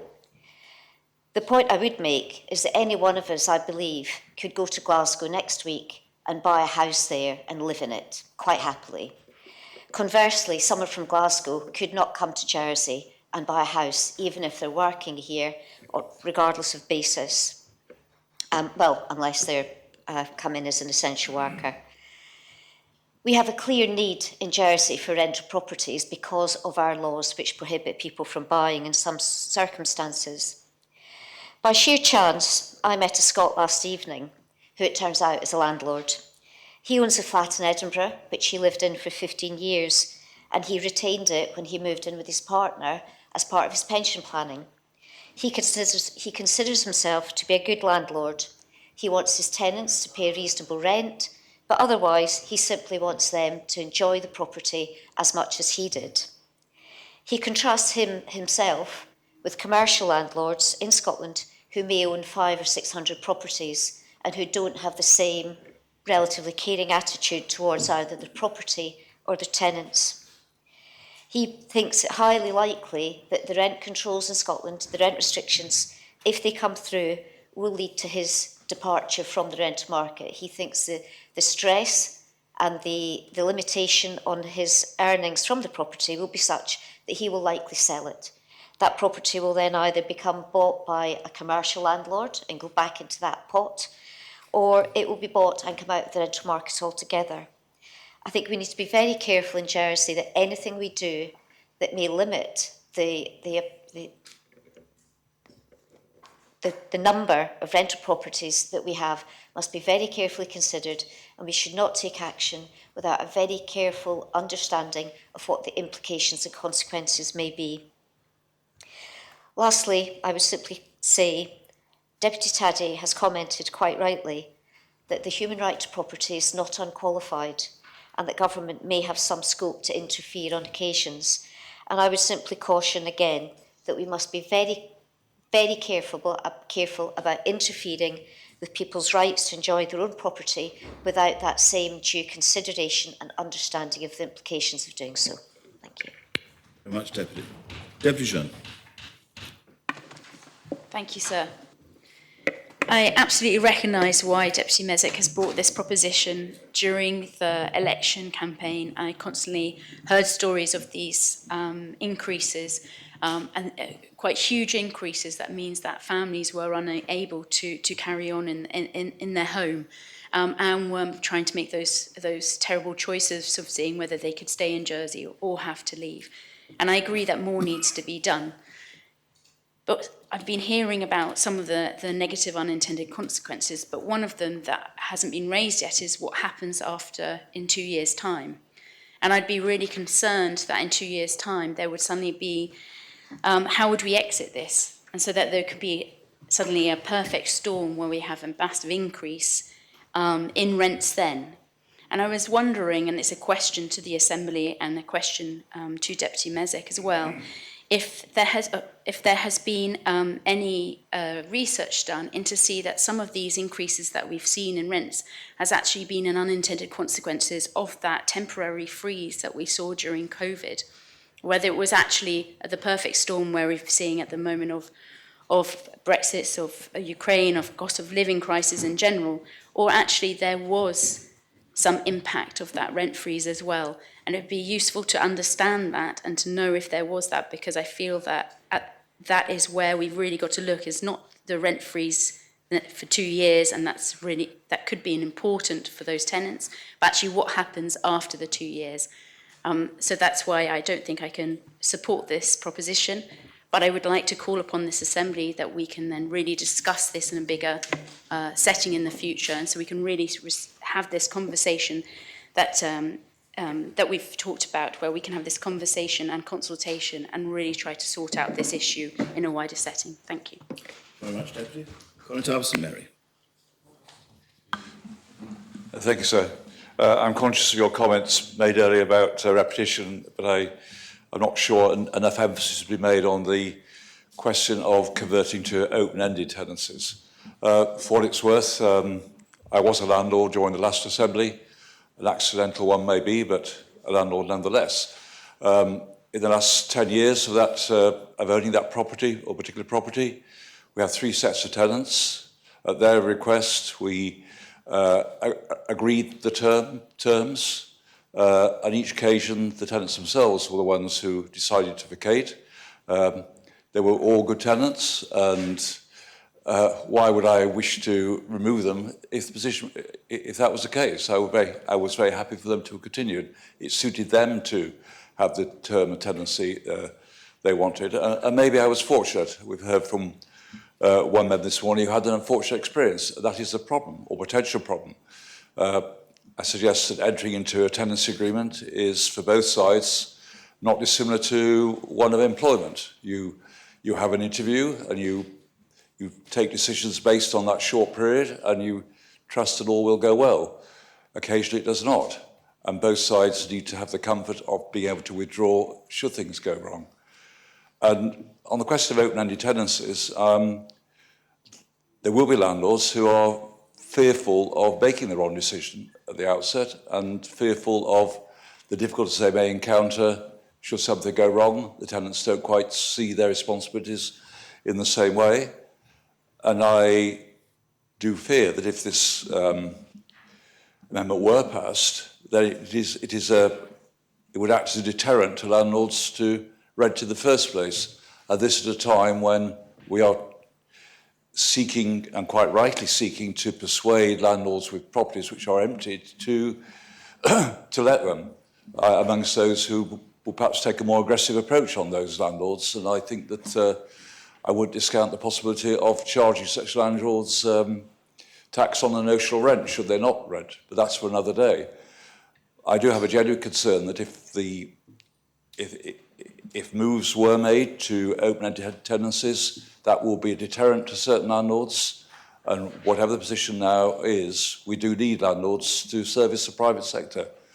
If there is merit in that situation, then I suggest it needs to be the subject of a separate proposition, open to prior consultation, but not here. So for that reason only, that is one of the reasons, and for that reason only, I shall be voting against this particular proposition. Thank you, sir. Does any other member wish to speak on the amendment? Deputy Wall. Thank you, sir. I urge States members to reject Deputy Mezek's second amendment to the mini-budget. This would require significant and detailed changes to primary legislation within a few short weeks. Legal changes of this nature would be likely to result in significant disruption to the rental market with an adverse impact on tenants. In his amendment, the Deputy refers to the emergency housing regulations introduced at the beginning of the COVID pandemic, which included a ban on evictions and a freeze in rent increases. These measures were provided under the overarching COVID-19 law, introduced to allow the government to make rapid changes across many laws to support the public health actions needed to control a pandemic. The emergency housing regulations were in force for less than 6 months in 2020. The COVID powers are no longer available. This means there is no existing legislation in Jersey that could be used to quickly impose a 2-year ban on rent increases or the conversion of all fixed-term tenancies into open-ended ones. Deputy Mezek's report suggests that the same type of sweeping measures could be introduced today. This is not the case. Detailed legislation that would need to be drawn up and debated and approved in the normal way. The emergency powers, which allowed a law change to be lodged on one day and debated and approved 2 days later, are no longer available. These changes would need to be carefully written to allow for a range of genuine situations in which exceptions would be needed. In his speech yesterday, the Deputy raised what is happening in Scotland. I would prefer to focus on the important differences between what they are doing in Scotland and what Deputy Mezek is suggesting, which is a 2-year rent freeze. That is not even under consideration in Scotland. There are serious unintended negative consequences that passing the amendment would have for tenants. I've set out some of them in my report opposing the amendment, which I do think bear repeating here. By voting to freeze all rents and abolish all fixed-term tenancies, some landlords may seek to raise rents in advance of the rent freeze, as other members have suggested. Some landlords may choose to sell their homes and exit the rental market altogether, reducing the key availability of homes for rent. They make up 25% of the market. Some tenants may find it difficult to find new accommodation if landlords are discouraged from taking on tenants without the option of a short lease to cover a trial period. A 2-year rent freeze for Andium, the single largest landlord in Jersey, will hurt its finances and reduce its ability to build affordable homes for local families. A 2-year ban on rent increases is also likely to lead to a deterioration in the quality of rental accommodation, impacting both landlords and tenants alike. Landlords are often portrayed as the pantomime villains in these arguments, but it must be remembered that many local pensioners own a single rental property which they rely on for income. A 2-year freeze on their income may create hardship for these pensioners. It's also worth considering that the emergency housing measures during COVID lasted for less than 6 months. Similarly, the hugely controversial rent freeze announced in Scotland has yet to be enacted and would be lifted by the end of March. Both the short-term COVID rent freeze and the recent Scottish rent freeze are linked to a ban on evictions. By contrast, Deputy Mezek links his proposed rent freeze to the automatic creation of open-ended tenancies for a 2-year period. This creates significant more disruption in the rental market and requires complex legislation to be drafted to provide for cases where a tenancy does need to be ended for genuine reasons. What this mini-budget has been designed to do is to provide a suite of measures that can be implemented without delay and within the existing legislative framework. I'm fully aware of the difficulties faced by some private sector tenants in these challenging economic times, but government is already taking action to address all the areas covered by Deputy Mezek's amendment. The Rent Control Tribunal is being re-established under existing legislation, which will have the power to intervene in respect of unreasonable rent rises for tenancies under its remit. I was surprised yesterday that Deputy Mezek felt the need to question the worth of the Rent Tribunal when, quotes, setting up a rent tribunal was one of the priorities of his Reform Housing Crisis Action Plan. The tribunal will work with my officers to review its powers and establish a more modern framework for regulating rental levels in Jersey. It is scheduled to get down to work as soon as the nominees for the tribunal are, hopefully, approved by this Assembly earlier next month. Last law drafting instructions for a new residential tenancy law propose changes to the existing types of tenancies and notice periods, which will offer flexibility and additional protection to both tenants and landlords. There is provision for the introduction of open-ended tenancies designed to work with a package of other changes being brought forward in the new law. Law drafting is set to commence in January with a view to full public consultation later in the year. Deputy Mezek's amendment acknowledges that the government has engaged with landlords and estate agents to encourage them to agree to cancel or reduce rent increases in the short term. I'm delighted to see that the Jersey Landlords Association was receptive to this message, urging landlords not to put up rents if they can possibly help it. The type of agile and short-term voluntary measure, alongside the policy delivery I've outlined, is the right approach in the current circumstances. And please do not be swayed by Deputy Mezik's aspersions yesterday that 40% of JLA-affiliated landlords agreeing to halt rent increases means that the remaining 60% will be increasing them. That's simply not true. I would therefore urge States members to vote against Amendment 2 of the mini-budget, the consequences of which could exacerbate housing challenges at an already difficult time for our islanders. Well, Deputy Andrews. Thank you, sir. I'd like to start Sir, off... sorry to interrupt, but I had a point of clarification in the chat, if possible. Oh, I beg your pardon. I didn't realise that, Deputy Ward. Point of clarification, the previous speaker, is it?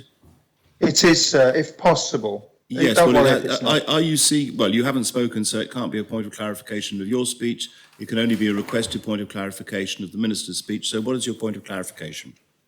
So it's about the rent tribunal that the Minister mentioned. Can I confirm from the Minister that the rent tribunal will have powers to stop rent increases? Thank you, sir. So you're seeking clarification that the rent tribunal the Minister says is being set up will have the power to stop rent increases. Are you Yes, sir, because I believe he alluded to that in his speech, but I just wanted some clarity. It's a matter for you whether you respond to that, Minister. Do you wish to respond to it? My response is that because... Please stand. Sorry. My response to that really is that the panel is yet to be put in place, okay, and it is for the panel to determine whether that will happen or not. Very well. I think that's the clarification given. Deputy Andrews. Thank you, sir. Now, I would firstly like to start off by saying Jersey's housing market is in a position of partial market failure.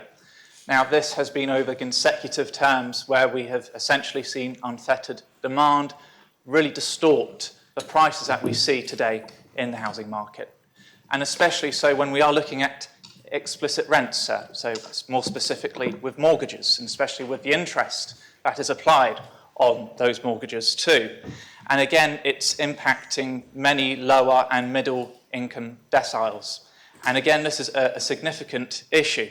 Now, I again have to commend the Deputy for bringing this forward for debate. And I think this is something that should be reinforced for being a positive thing. At least actually we can be in a position to actually debate this and debate it in a respectful manner. I think that's really important. And there have been some negative comments, but I think the Deputy has been quite reasonable in his thinking. However, I will not be in a position where I can support him, unfortunately. I think we have to be careful in terms of when we're looking at private capital investment. If there is a lack of private capital investment in creating new housing supply, then of course that will add to the distortion that we already have within the housing market. In terms of the rental freeze, I think it's probably more of a complex in terms of actually getting it legislated in time. And I think that's probably the point that the Council of Ministers were actually making. However, I do understand that, again, with there not being any regulation within the housing market, that has made it considerably difficult in individual circumstances when landlords are setting increases for their tenants. And again, because the distortion is so significant, we are really seeing some landlords make a positive real return. So essentially they are making a return of investment over the rate of inflation.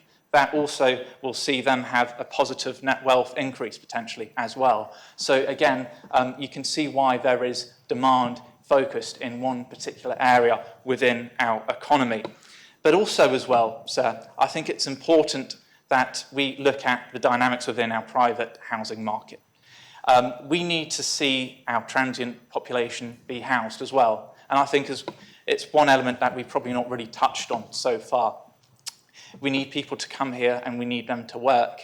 And essentially, where landlords have an implicit rent, so essentially they have no mortgage debt obligations outstanding, then it means that there is the potential to actually set a compromise in the rents. However, those who have explicit rents, so in terms of mortgages, that's where it becomes more complex, because actually, essentially you're looking at the demand within the market and also the type of agreement and also the mortgage interest. that is, again, going to really impact those who are tenants. And essentially, I think, as we see in terms of the data that's available through Statistics Jersey, with net income post-rent, again, many people are finding themselves in negative savings. So essentially, they are having to expend more than they have the ability to save. And that, again, is a significant challenge that we have to overcome somehow. And I do think there is room for us as a legislative assembly to discuss the potential for more regulation within the housing market. And I think we have to be working together, all 49 of us. Don't forget, we are a consensus chamber. And we have to be unified. And I think we also have to be looking more broadly in terms of the banks as well and all stakeholders. It's a rather complex situation. And I do fear that potentially things have gone on for too long and the problem has become exacerbated. And when you're looking at, for instance, the median wage relative to the cost of accommodation, it's just a real impact that we've seen. And, you know, to try and implement economic policy in itself, I know the Treasury Minister is going to bring forward stamp duty surcharges, but actually, because I think there is wealth investment in terms of there are some people who are cash buyers, that is further going to distort the housing market. And I think really what we do need is we need data in terms of how many cash buyers there are compared to, say, how many purchases have been acquired, say, through mortgage. And I think that would be good data for the Housing Minister to then interpret, to then build on economic policy development. So thank you, sir, for allowing me to speak. Very much, Deputy. Does any other member wish to speak on the amendment? Deputy Feltham and then Deputy Ward. Thank you, sir. I find myself today reflecting on what I heard during the election campaign, but not just during the last election campaign, the election campaigns that my mother fought over 20 years ago. The cost of housing has been an issue long term. And to hear other members suggest that we need more consultation, I find really very disappointing. We've just had the biggest consultation exercise going. We've just had a general election where we've been knocking on doors and listening to people, or at least I hope we've been listening.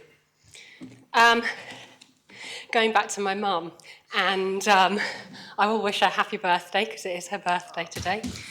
I am reminded that there are, I think, 4 members of this current Assembly that sat in the Assembly with her. Some of those members today have talked about the difficulty in resolving this. And I'm reminded that some of those members have also been previously members of the Council of Ministers, and how disappointed the public are that the previous governments and previous assemblies have not done enough to address the housing issues. So here we are, we've got a cost of living crisis, and we've got an opportunity to do something. How many times when you were knocking on somebody's door or having a chat or at the hustings, did somebody say to you, the cost of housing is too high? They need to do something about it. Well, who is the they? It is us. We are in the privileged position where we can do something about it. And we need to put the people who put us here first. So for me, I am going to put the constituents of St Helier Central first. And I am going to support this amendment. I cannot support a do-nothing option. I would like to remind members that may have sympathy with this amendment, but are looking for reasons not to support it, that they had every opportunity to bring an amendment to the amendment themselves. This is the only opportunity ahead of us right now to do something. This is about stabilisation, and as my colleague, Deputy Tadia, pointed out, there are other, perhaps more left-leaning options that we could have taken. But this is about stabilisation, giving us the opportunity to put a pause on rents while the Housing Minister gathers his data, decides what maybe he might do over the course of the next 4 years. But I say again, doing nothing is not an option. Thank you. Thank you, Deputy. Deputy Ward. Thank you, sir. So much has been said. There were a few things that I must raise in this debate. This notion of unintended consequences, I think what members really must remember is that the unintended consequences of our current completely fixed market is that people are facing rent rises consistently that they cannot afford and that are negatively impacting on their quality of life. That is a consequence that is real, it is now. And that is what is toxic in this debate, the influence and experiences of the people that we represent. If somebody is horrible to me in a debate, I take that on the chin. That's part of the role. But if somebody's life is being adversely affected because of what they're having to give up in rent, because there is no regulation whatsoever in the market, and it is a fixed market, then that is much more important than my feelings.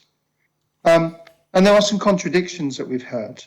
We have a rent tribunal, so don't worry, these rent rises, don't worry, there's a rent tribunal that's being set up. But at the same time, the minister has said, and it's clear, that the rent tribunal doesn't know what powers it has and whether it has any of those powers to actually stop rents. And instead, what we've got are warnings from ministers who would like to do something, but really, the unintended consequences that rents would all be put up all of a sudden, the worst case scenario. And so we have a contradiction there. And that contradiction is that if that is the case, why is the rent tribunal not there to stop that happening so that the States Assembly actually has some form of control and influence over the lives of the people that we represent? Because if we just leave it to the market and say, we can't do this at the moment, we do not do that and we shirk our responsibility. And that's my concern as well. And it's this notion of a good landlord. That's where the toxic debate comes up. Because it's not about good or bad or whatever. It's about the reality. I'm sorry, Deputy, I hope you can hear me because we can no longer hear you. Well, so I'm... No, I can hear you. Can you hear me now? Yes, we can hear you now. Not quite sure what happened. They did adjust the volume earlier, so they might have turned it down too much. Some, obviously, it will be enough, but there you go. Can you hear me now? Yes, at perfect volume. Sorry, so this is not the way I wanted to have done this, but that's the way it goes. So it's not an equal law. Landlords, for a start, in terms of good landlords or good tenants, landlords can take out insurance to ensure that their what they rent, that the homes that they rent, are protected. Also, the ability for landlords to take action against tenants is greater than the ability for tenants to take action on landlords. So I think that's an important thing that we need to see. And there's been a lot of talk about the need for a consistent increase in rent in order that the if you like, the profit margin on it, the take from renting out is maintained. That hasn't happened in the minimum wage, for example, and it hasn't happened to many people's wages or incomes. And in fact, it will be very interesting whether the public sector, when they come for their pay claim, will be able to play that argument, and it will be accepted by the council and ministers in the same way. We need this increase because of the costs that we're facing. If we adapt the same approach, then it should be absolutely fine. Yes, we get that. It's the same as landlords. You have to increase your rent because you've got these extra costs. So yes, we'll increase your wages accordingly. Let's see whether that actually happens. Instead, so what we have is a form of what I would refer to as trickle-up economics, that draw from those who have no choice but to rent a home. This isn't optional. It's not a bag of crisps that you can leave on the shelf. It's not whether or not you have a filter coffee or not. This is about the place where you live, the home that you should have as a base for your existence on this island. And that's why it's such a fixed market. And that's the toxicity of this, that this fixed market is influencing people's lives. We must remember that. And we have an opportunity to change that just in some small way today by looking at limiting those rent increases.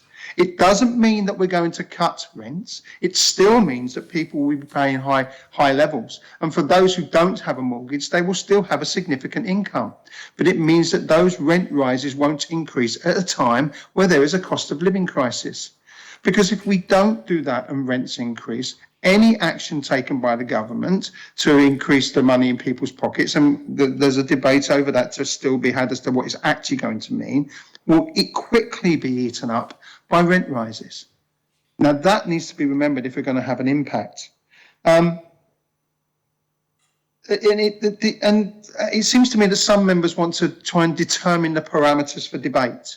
I'm afraid you're not going to do that. And we have the right to debate in anything that we want in this assembly. And it seems to be like the reverence to COM that we need to have at the moment. So there was a very interesting speech yesterday regards the way you approach things, whether you go out to dinner and propose or do it in a fast food joint. If what we have to do to get anything done is pay some sort of audience to the Council of Ministers and bring offerings, then I don't think that's the sort of democracy that we want in this assembly. But what we need to do is look at this in terms of its impact. And the Council of Ministers in their budget did look to say that they will work with landlords and estate agents representatives to encourage them to agree to cancel or reduce rent reduce increases. At no point is there going to be a drop in rent, so let's get rid of that red herring. In the short term, given the current cost of living issues, if rents do rise in line with the high RPI figures now being experienced, these increases will feed into future RPI rates, keeping inflation higher for longer than necessary and having a negative impact on the overall economy. Surely it would be financially prudent for the government to stop those rises now in order to put one protection in against RPI increases. But no, that fiscal responsibility has not been taken and the opportunity to do so. And it's a disappointing approach for those who face temporary increases and the money going straight to the landlords. Now, I might remind members that there is no regulation on the increases and indeed no form of licensing of landlords. It was voted against by many members of the current Council of Ministers. That was the vehicle where we could have had quick action, but it was not taken. And yet again, that failure to act because you wanted more information or because of supposed impacts leads us to where we are now, which means that again, the argument is being made, oh, we just can't do it. It would be nice. I want to sort of satisfy my conscience, but I can't really do it. And I'm sorry, sir, but I have to say that I do not feel that the Landlords Association is truly representative of all landlords. I don't know what their membership is. I know they have a disproportionate influence and indeed have been invited onto the Rent Tribunal as a member, but I think we need to look wider than that. And where is the voice of tenants in all of this? Where is the active movement from the government to talk to tenants and understand that experience? And I agree with Deputy Feltham. We've had that. We were on the doorstep recently. And the new minister does seem very keen to communicate with landlords, letters on empty homes, for example. So let's be more positive. Let's try and find a way around this, something tangible, shall we? Perhaps I can suggest an approach developed by our experiences in the height of the COVID pandemic. During this period, to show our support, appreciation and encouragement to healthcare workers and indeed also essential workers, we stood on our doorsteps and we applauded. It had no cost, but genuine sentiment behind it. So perhaps this needs to be repeated at the time of the cost of living crisis. Why not get tenants to have a regular session of applause for landlords? It would show appreciation, and like our public sector workers, it would mean that any limit to pay in this case can be justified. And let's be straight about this. When public sector pay comes up into the future, we know what's going to happen. It won't be cost of living, and they'll be told that we've taken some action of cost of living, that's instead of your pay rise. it will mean like a form of cryptocurrency. Perhaps we can call it kleptocurrency, although I'm immediately regretting saying that as soon as I've said it, to be quite frank. Perhaps applaud coin would be a good idea. And tenants can use this to offset any rise in rents. It appears much more tangible than simple encouragement from the Council of Ministers in their report. And it's a metaphor of cryptocurrency where the value of it varies wildly, like the wildly varying quality of housing people pay so much for in Jersey. And it's this type of out-of-the-box thinking that's needed.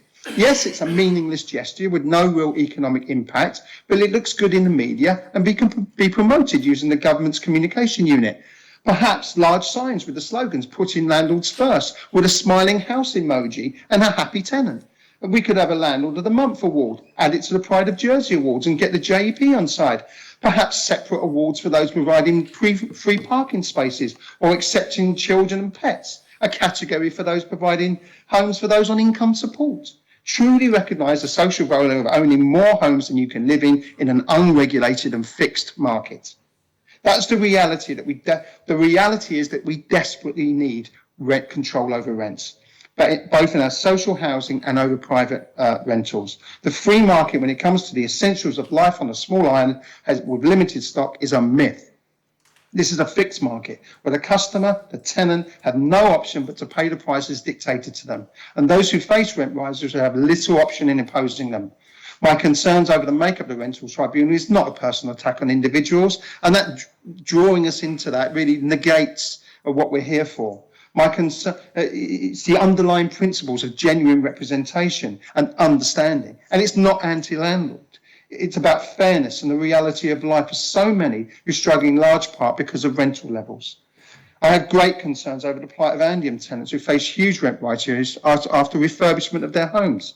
This market-driven approach exposes the disconnect from the real lives of people and the financial pressures they face.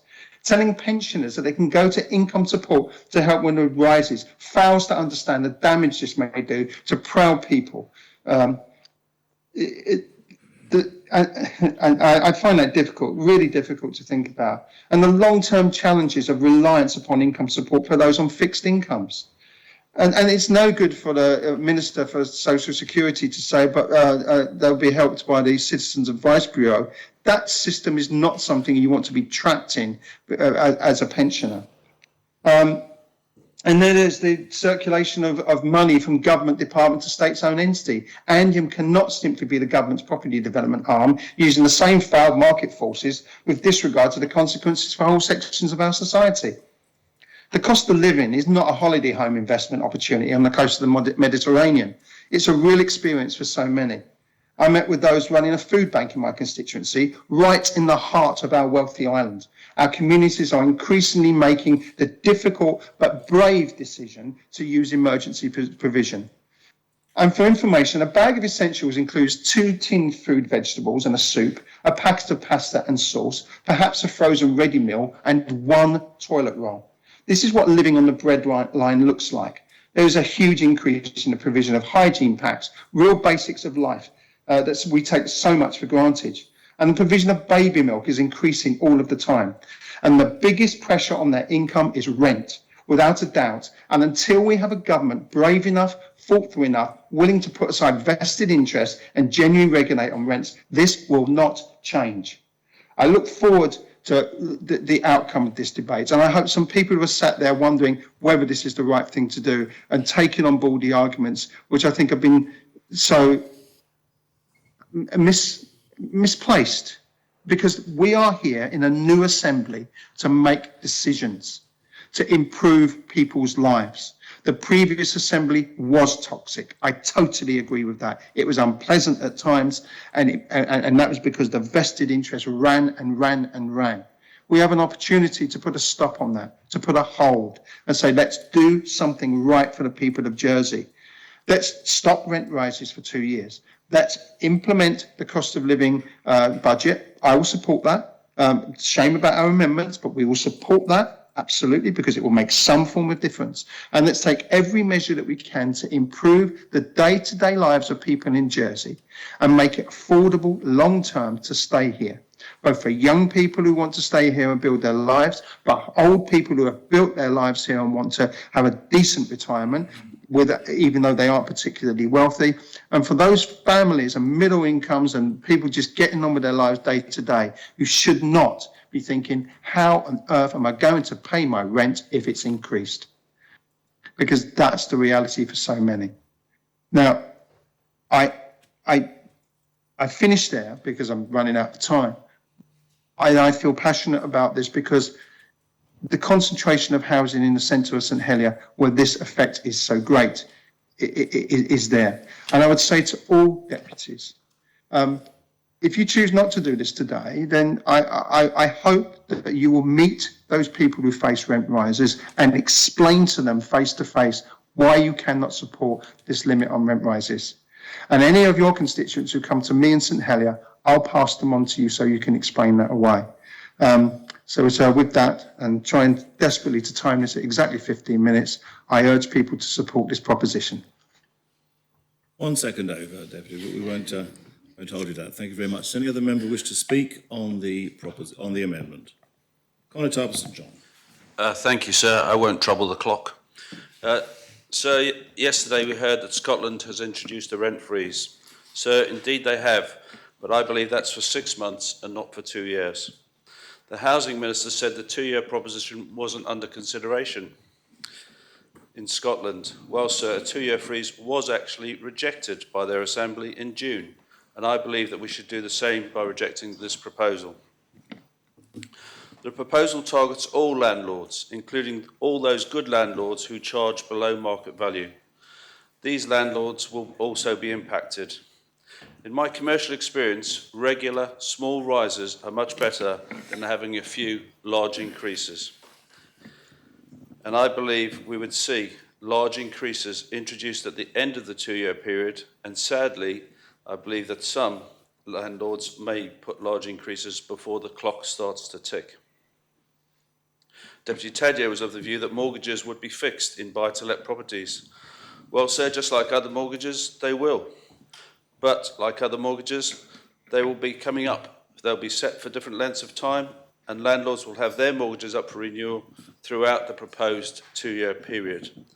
But they would be impacted by the freeze. We've relied on private landlords to provide properties where we have failed, and with the ongoing shortage of supply. Whilst we want to increase home ownership, we do still need people to make their properties available in the private sector.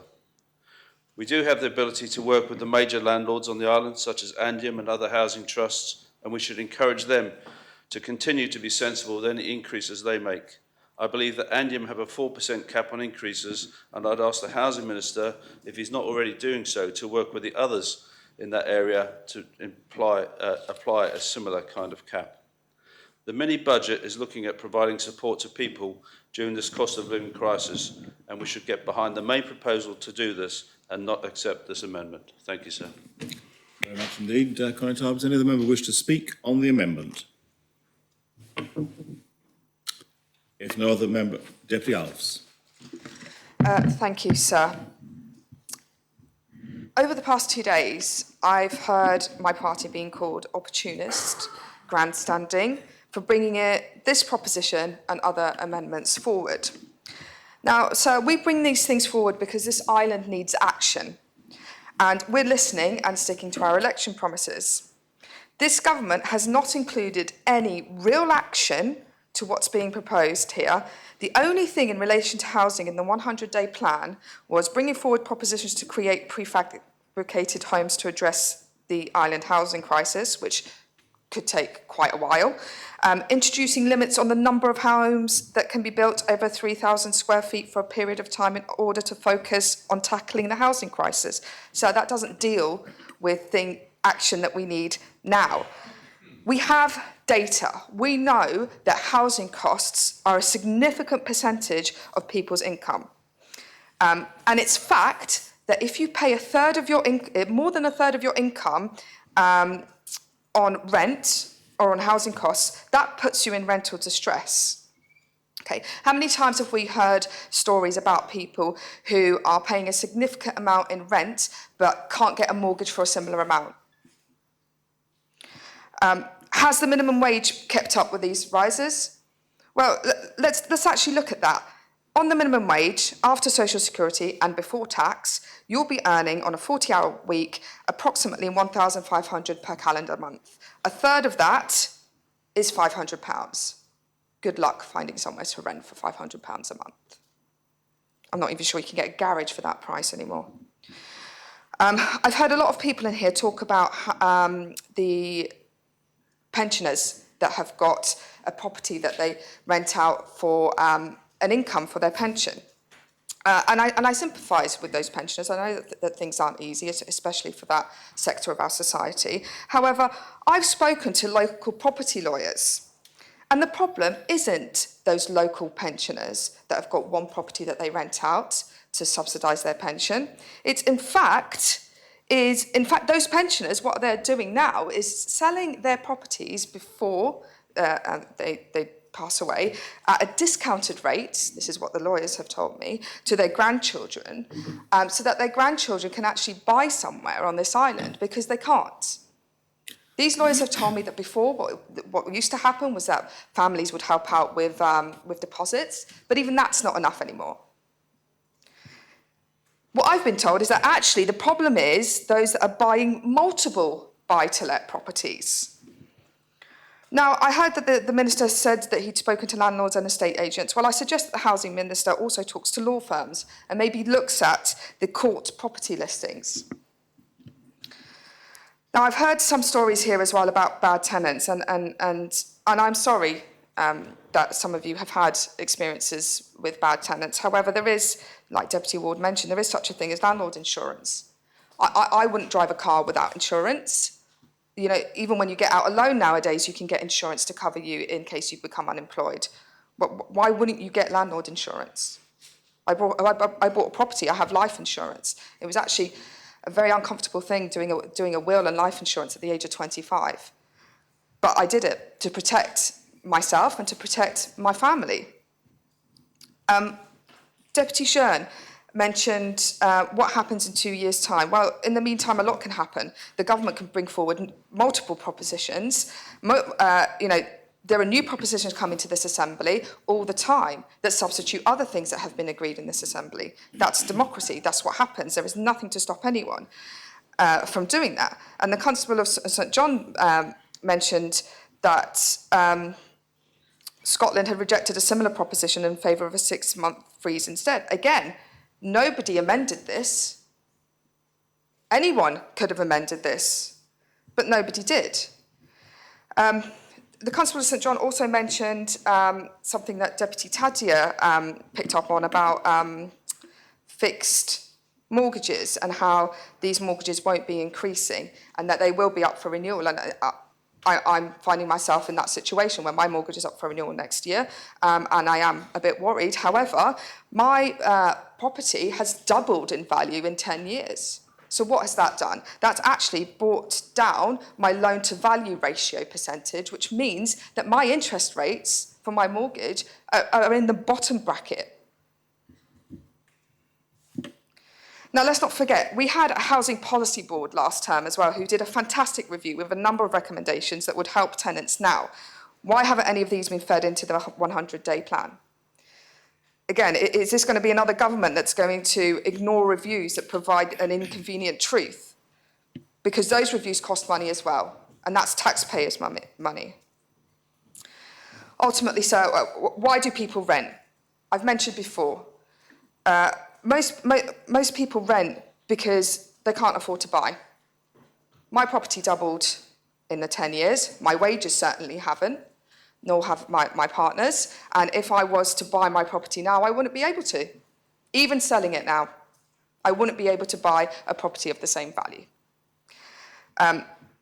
Most people rent because they can't afford the deposit. Most people stay at home because they can't afford a deposit. You know, I don't think we're really thinking about the unintended consequences here. Do we want our young people to be independent or not? Or do we want them to keep living at home until they're in their 30s? I know couples that are married and that have had children and have had to keep living at home, both in full-time employment, because they can't afford to buy their own places.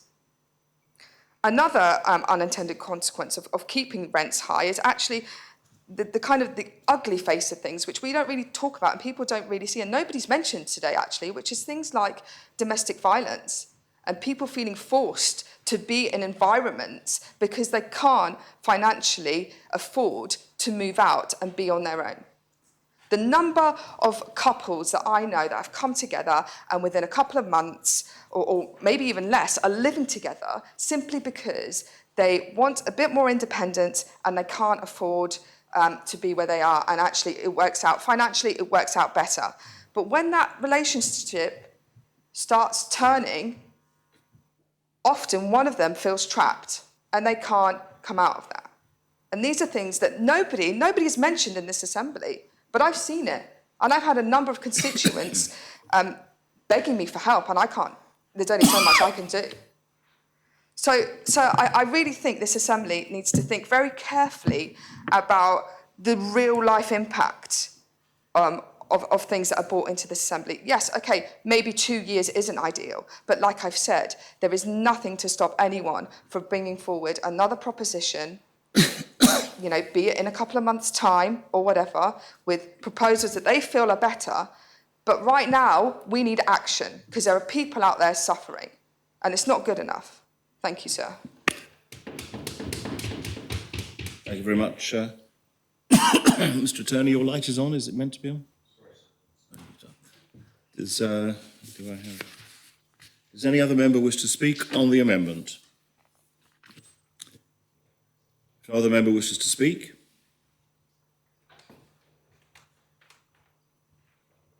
then I close the debate and I call upon Deputy Mezek to respond. Thank you, sir, and thank you to all members who have taken part in this debate.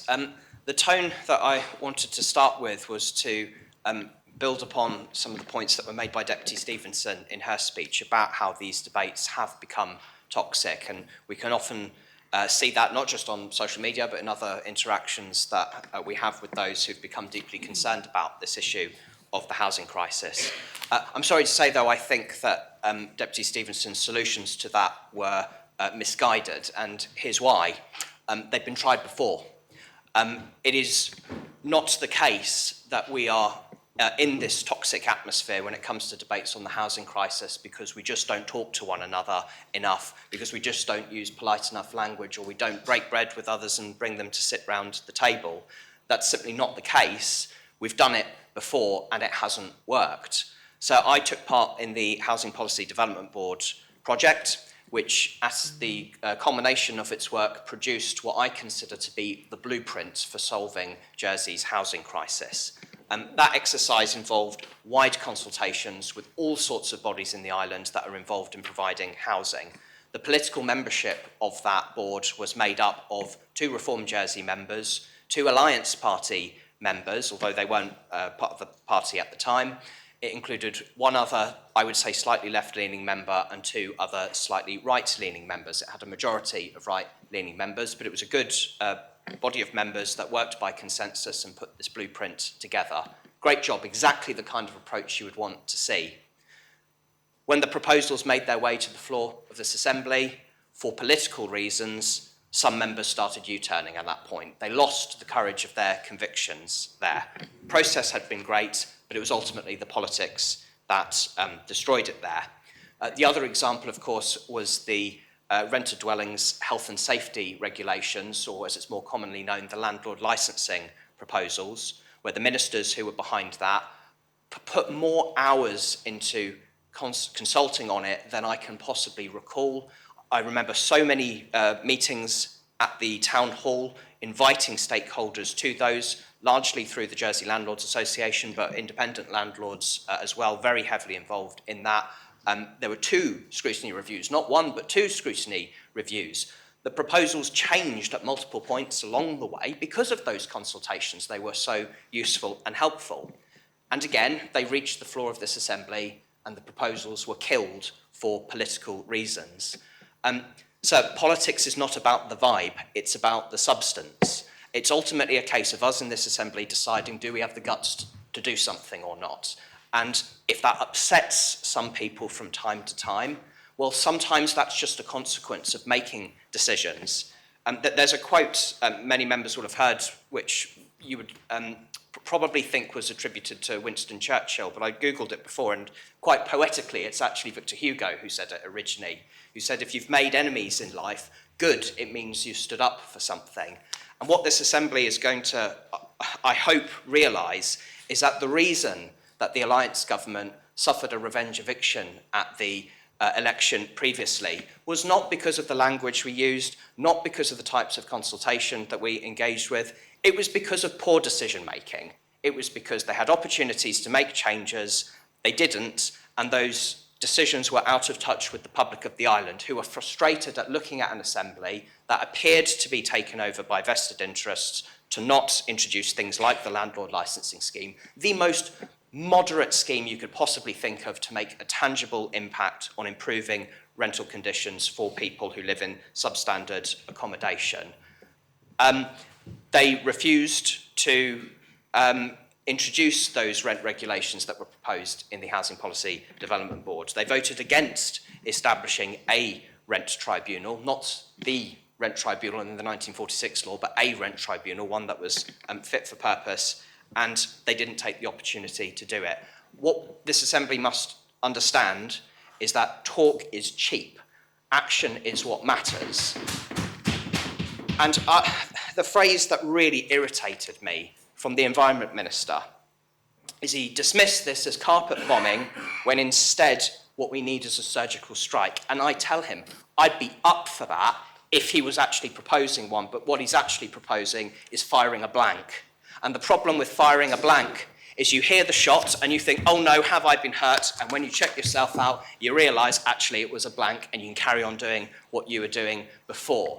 If we're not prepared to say what we will actually do, then don't be surprised when nothing changes. When people out there still get their rent increases coming through of £300 a month, £400 a month, even one of £1,000 a month that we were told of before, everything else you say is no consolation to them.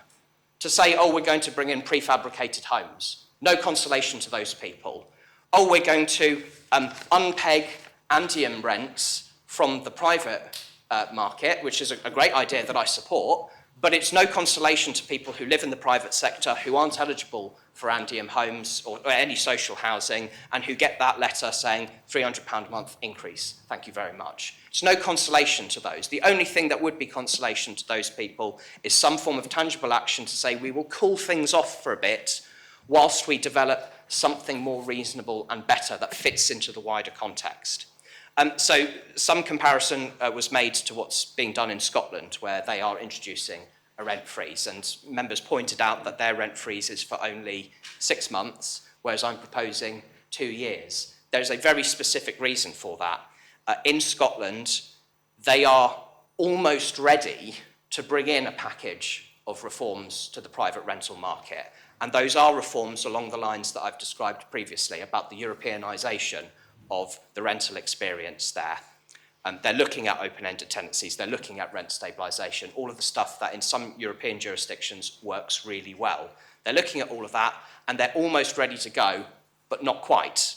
And they have recognised that in these few months, when all of this pressure is being put on cost of living and rental costs in that country, that some immediate action ought to be taken until they're ready for a much more comprehensive system to take over, which they'll be ready to do early next year. I'm proposing 2 years because we're not ready yet. The Housing Minister pointed out that there'll be a draft residential tenancy law published. I can't wait for it. I'm going to go through it with a fine-tooth comb and study that very, very carefully. But there'll then be a consultation period. And I tell you what I'm scared of.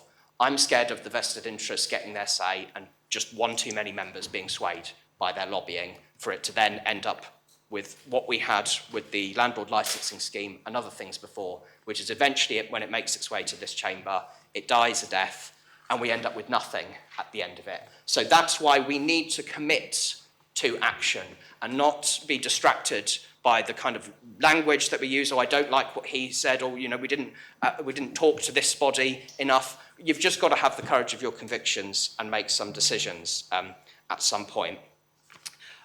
Deputy Osif, who unfortunately is not sat in the chamber for this point, his speech where he talked about how this was the wrong time to be debating this measure. Of course, debating a cost of living measure cannot possibly be done during a cost of living budget. He reminded me, sir, of my favourite scene in one of the, I think what's regarded as one of the greatest films of all time, which is Dr. Strangelove. And you may remember that scene in it where they invite the Soviet ambassador into the war room to try to avert a nuclear war as it's about to happen. A rather over-enthusiastic American general starts a fracas with the ambassador, and the president intervenes, and he says, "Gentlemen, you can't fight in here, this is the war room." Deputy Osif is telling us we can't have a political debate in a political debating chamber. I mean, what absolute nonsense. There is no better time to be debating this kind of cost of living measure than in this. And he showed signs, I think, of still not understanding the problem, where he routinely referred to the issue of supply and demand. Again, this, in my view, naive and misguided view that somehow market forces on their own will fix everything so long as we can provide some extra supply. And I'm afraid it doesn't work for two reasons. One, a market is not going to provide an excess of a commodity if it's going to devalue that commodity. It's just not a rational thing for players in a private market to do, to devalue what you're trying to make profit out of. It's just not how capitalism works. But secondly, most people in Jersey have a home, but they're still feeling the consequences of the crisis. Most of my friends are out there living in homes that they're actually quite happy with, but they're still thinking of leaving the island. They're still, in some instances, suffering hardship, not because there isn't the supply for them. The supply's fine for them. They've got a home that they're otherwise happy with. The problems that they have are the fact that they can get kicked out at 3 months' notice at any time and there's nothing they can do about it. And it's the fact that at any point they can receive a letter saying your rent is going up by hundreds of pounds and they simply don't have the money. This idea that if we build more prefabricated homes in 5 years' time, no consolation to them. What they need is action right now. Deputy Balash spoke, and I was pleased that he started by referring to the philosophy of the Jersey Liberal Conservatives. I'm pleased he did that, and I agreed with what Deputy Andrews said yesterday about philosophy does play an important part in these debates. If you don't believe that market intervention is the right thing to do, you will probably just not have much in common with those who think it is the right thing to do. And our democratic process means we'll have a debate, and the side that is on the majority will ultimately win, and we'll see how they do. But he used an example. He talked about fairness as a coin with two sides, and he used the example of the pensioner who owns a rental property to supplement their pension, and how this measure might have an adverse impact on them. And obviously that's not what we'd want to do. We don't want to harm pensioners who are still on relatively modest incomes.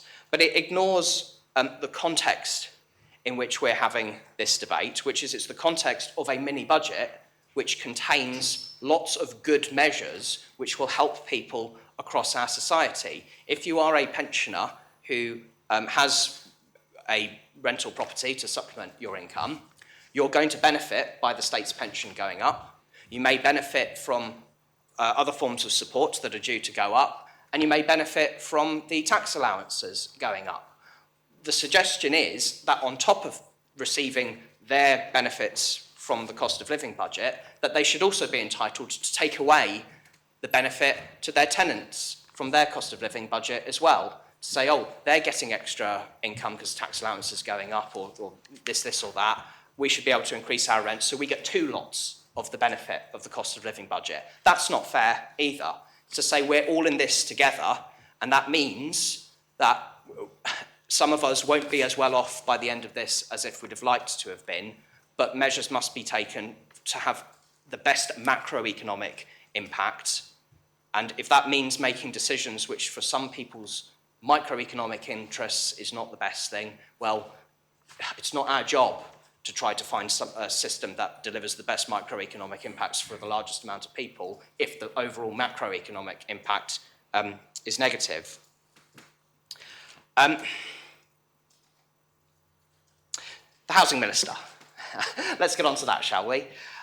He made, I'll tell you what, I'll go easy on him because I'm going to go much harder on him in a later debate when we come to the Rent Control Tribunal debate. I think he did make some statements that I think weren't really fair or accurate, unintentionally, of course, but he made, I think it was a flippant phrase he used where he said, Deputy Mezek suggests that this could be done today. Well, of course, that's not the case. We have a process to go through to put legislation together. That's why the date of 1st of November is built into the proposition. So it obviously can't be done today. It would take time to be able to put it together. He talked about needing exceptions to allow tenancies to be ended, and that might be a complicated thing to put into the law. Well, I thought of that before this debate as well, because that is a legitimate point. We're not in the stage of the pandemic that we were last time we implemented an eviction ban, where the health advice was don't go outside. That's why we stopped evictions from happening. That's not necessary now. This proposition doesn't say we'll ban evictions, because evictions absolutely should be taking place these days if people are breaking their tenancy contracts. There's no reason why people who are breaking contracts, refusing to pay rent, trashing the properties they live in, shouldn't be subjected to evictions if they've broken those contracts. There's no health reason for that to be stopped. So that's still, that would still be an option here. But if two parties to a tenancy, a landlord and a tenant, decide that they're happy for a tenancy to end, well, they can agree to do that. They can agree to say, mutually, this contract is now over.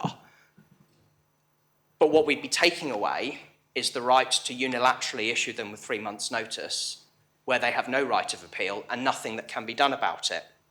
And I was very intrigued by the comments that were made by Deputy Balash, who is, of course, a very experienced lawyer, about the courts and what they would do to protect tenants in those instances. He didn't quite get close to using the specific language to describe what that court hearing would be. That would be eviction proceedings. Evictions come after notice to quit has been issued and ultimately been ignored. So if it got to that point, it would be because the relationship has broken down and that the tenant has no option left available to them but to essentially become a squatter in that home and then be forced through those proceedings. And yes, it is the case that the court has the ability to provide for a stay of execution of a eviction, so they can be offered extra months beyond the notice period that they were given, but there does have to be some basis for it. And if the residential tenancy law says that it's entirely legal and proper for a landlord to issue 3 months' notice and for a tenancy to be over, on what basis would a court be overruling what's in the legislation? To say, well, no, we are going to give you months and months extra just because you fancy it. No, they won't do that. They'll apply what the law says because they're required to apply what the law says. The only circumstances where they wouldn't do that is if there really is severe hardship or some fault somewhere along the line from the landlord in how he or she pursues that eviction. So it really isn't the protection that he was suggesting it is. Deputy Andrews used only one phrase that I'm going to pick out on in that, just to correct him, but he referred to this chamber as a consensus chamber, and he's wrong. It's not a consensus chamber, and the proof of that is what we've got on our desks in front of us. They're voting buttons. We don't have consensus. We're perfectly free to disagree with one another, and that's absolutely right and proper in a democracy. And our horseshoe shape is taken from European parliaments that developed the concept of left wing and right wing. That's the history behind why they're shaped like this. So it's not a consensus chamber. I think that's a myth. And so we have no duty to simply abide by or just rubber stamp what the government tells us because they aren't keen on this idea or they prefer to do something different. we have the ability to say to the government, thanks but no thanks, we'd require something more from you on this instance. And their action in asking politely for landlords not to increase rents is inadequate. And it's inadequate purely by logic. It was obvious that it wasn't going to be the case that that would be enough, because the good landlords are already doing this. The good landlords don't need to be told because they know what's what. They know what the right thing to do is. Those good landlords won't even notice this if it's passed, won't even come across their desk because it would have been something they'd be doing anyway. Those who either maliciously want to take advantage of the crisis, who are a very small minority, thankfully, but they're a dangerous minority that will cause hardship for people, or those who naively think it's okay to increase rents at a difficult time for people, will still be out there and still be causing hardship. And we have received the evidence from the Landlords Association itself, who said in their correspondence with us, and I think the Housing Minister, slightly misquoted this in his speech, they've said that 40% of their respondents say that they would not increase rents at all this year. Well, that does mean that 60% are thinking of doing it. So this has been a failure. That communication with that body, perhaps done in good faith to achieve that outcome, has failed, and the people who've admitted that are the recipients of that request. They themselves have admitted that a majority of their membership have got back, a majority of respondents amongst their membership who have got back to them have said that they're planning to put rents up. Okay, it's by different amounts, it's not all inflationary amounts, some it's below RPI, but that is the case, so that policy's failed, and it's quite clear from that. So in the space of failure, we have an opportunity to fix it and make compulsory what we were asking politely to be done. This amendment provides the opportunity to do that, and I say to members that if they're not interested in doing it this time, I give them notice that there'll be plenty of opportunities to take tangible action in the future, and we'll be making sure of that. We will bring these measures forward time and time again if we have to. And if you want to do something to get rid of that toxic atmosphere that's developing among society, that division between renters and landlords, the way that you deal with that is by taking tangible action. It's not by saying that we just need to try a different approach, because we've done all that before and it hasn't worked. The only thing that will work is actually taking action. So I call for the appel, sir. Well, the appel is called for. May I ask for a point of clarification, if I may, sir? Would you give way for a point of clarification? Then? Depends what it is. Well, no. I think you're either prepared to give way or you're not. I don't think you can. You can always refuse to answer the question when it's asked. Yeah, yes. I'll see. Yes, let's hear it. So I made observations about the category of people which other members have spoken about, which are those that live in lodging houses that aren't rentals. And I just wanted, for the avoidance of doubt, to ask the Deputy kindly if he would just simply signal that he accepts that this motion does not deal with that, because it's been raised by myself and other members. So that's a very fair intervention, so I guess I have to take it. So the wording of this amendment, which asks us to introduce residential rent controls for a period of 2 years to include, but not limited to, key phrase there, the suspension of rent increases, the transference of both fixed-term and periodic tenancies to open-ended tenancies, and with the Minister for Housing and Communities instructed to bring forward legislation to implement the above for debate before the Assembly on or before 1st November 2022. The wording of that does not make a reference specifically to the residential tenancy law, although it's obvious that a part of that work would refer to the residential tenancy law, which doesn't cover lodgers. That's correct, but the wording to this amendment does not say it is exclusively the residential tenancy law. It would be for the Housing Minister to decide if there were another law that governs how lodgers are dealt with, to implement it in that as well. It would be down to them to find that solution, and I would hope around the Council of Ministers table, Deputy Joseph would be making representations on that. Very well. The appel is called for. I invite members to return to their seats. The vote is on the amendment, and I ask the greffier to open the voting.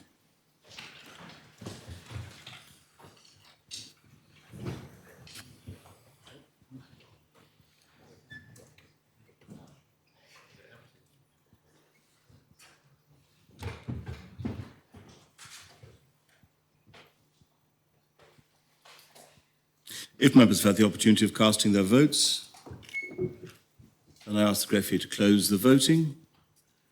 So can I just confirm you got mine online, please? Thank you, sir. We have got yours, and I'm adding it to the total now, Deputy. Thank you. Very well. The voting is closed. The amendment has been defeated. 9 votes pour, 35 votes contre, no abstentions. So can we have the 9 just to check? There'll be a disciplinary otherwise. Those voting for Deputies Tadia, Alves, Mezek, Coles, Porre, Catherine Curtis, Feltham, Kovac and Deputy Ward online. Can we have the contra as well, please? Those voting contra, the Connotabs of St Brelard, Trinity, St Peter, St John, St Clement, Bouville, St Juan, St Mary and St Saviour. Deputies Labby, Luce, Doublé, Morel, Nehegera, Ayer, Gardner, Forst, Farnham, Moore, Ozef, Moore, Miles, Scott, Renouf, Rose Binet, Jean, Miller, Howell, Tom Binet, Ferry, Alex Curtis, Ward, Wilson, Stevenson and Andrews. Very well. That brings us to the end of the debate on the amendments, and we now resume the debate on the main proposition as amended. Does anyone wish to speak on the main proposition?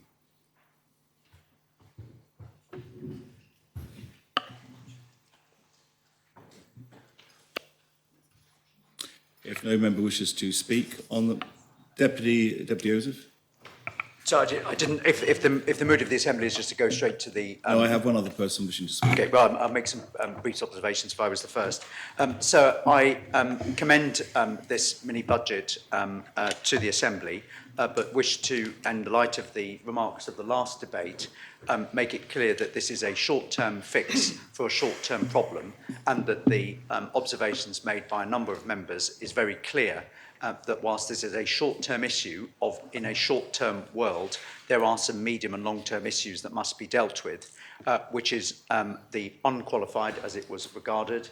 It is the charges which are levied on people in their homes, and it is also the price of goods at which members of our community are able to have to pay for in monopolies and cartelised markets. This is a matter which is commanding the attention of great concern in other jurisdictions. Making markets work competitively, lowering the price of goods is an important issue which unfortunately unable to be dealt with in the short term is one of those issues that must be dealt with in the longer term, and I hope that members will give the Council of Ministers all of the encouragement from the very positive comments that have been made. The absence of any amendments to it will give the encouragement for the Council of Ministers to deal with the blessing of this Assembly, with the consent of this Assembly, to deal with the whole of the cost of living challenge that Jersey has had, not just in the last because of this issue of the invasion of Ukraine, but of the other cost of living pressures that arise because of COVID, because of Brexit, because of supply lines, and because of the entrenched nature of a small island community.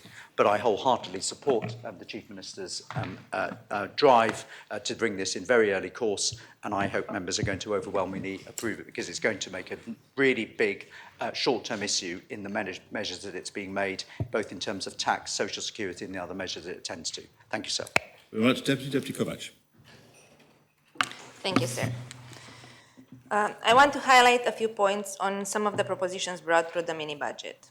I am starting by referring back to my oral question to the Social Security Minister yesterday and the answer received. Community cost bonus was initially introduced as food cost bonus to cover for the GST in 2008.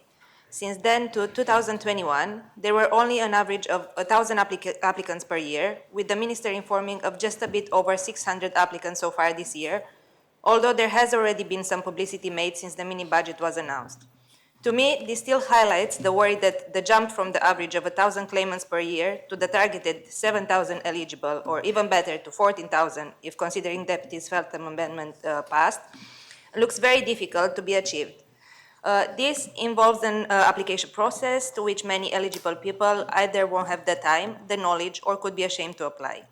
If the target is achieved at all, there are still thousands of people still struggling with a very high cost of living and won't be eligible for this.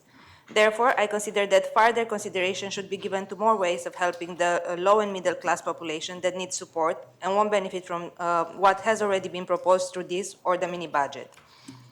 I also want to respond to what Deputy Ferry, the Assistant Social Security Minister, has said yesterday on the easiness to apply for benefits if someone is in need, and that the ones needing income support should have no reason to not have the ability to get it if eligible, as Citizens Advice is also there to support them with the application.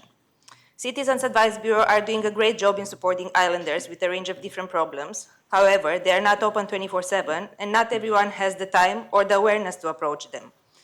Also, as someone who has worked until before the elections in the Income Support Department, I have seen many eligible applicants struggling to apply or withdrawing their application before a response was obtained, on the ground of too much bureaucracy, too long process and waiting times, and no capacity or availability of appropriate support with the application.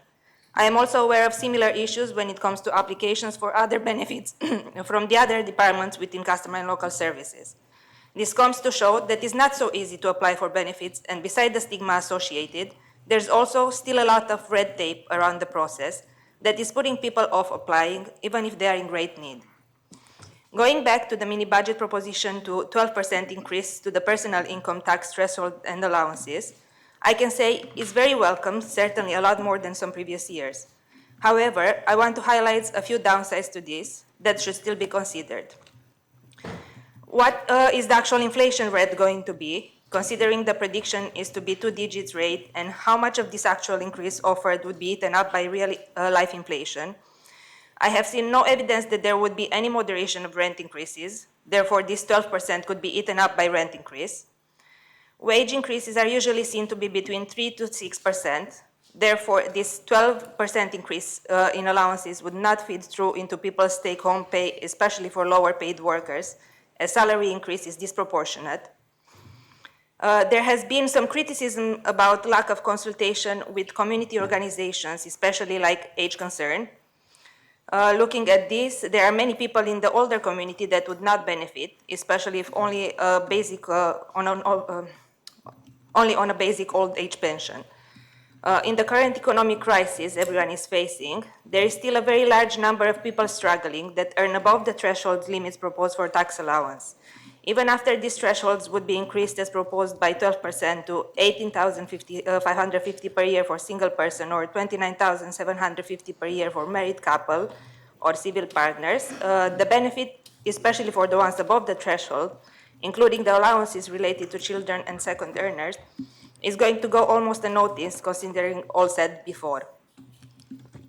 I also want to raise some points regarding the 2% reduction in contributions proposed.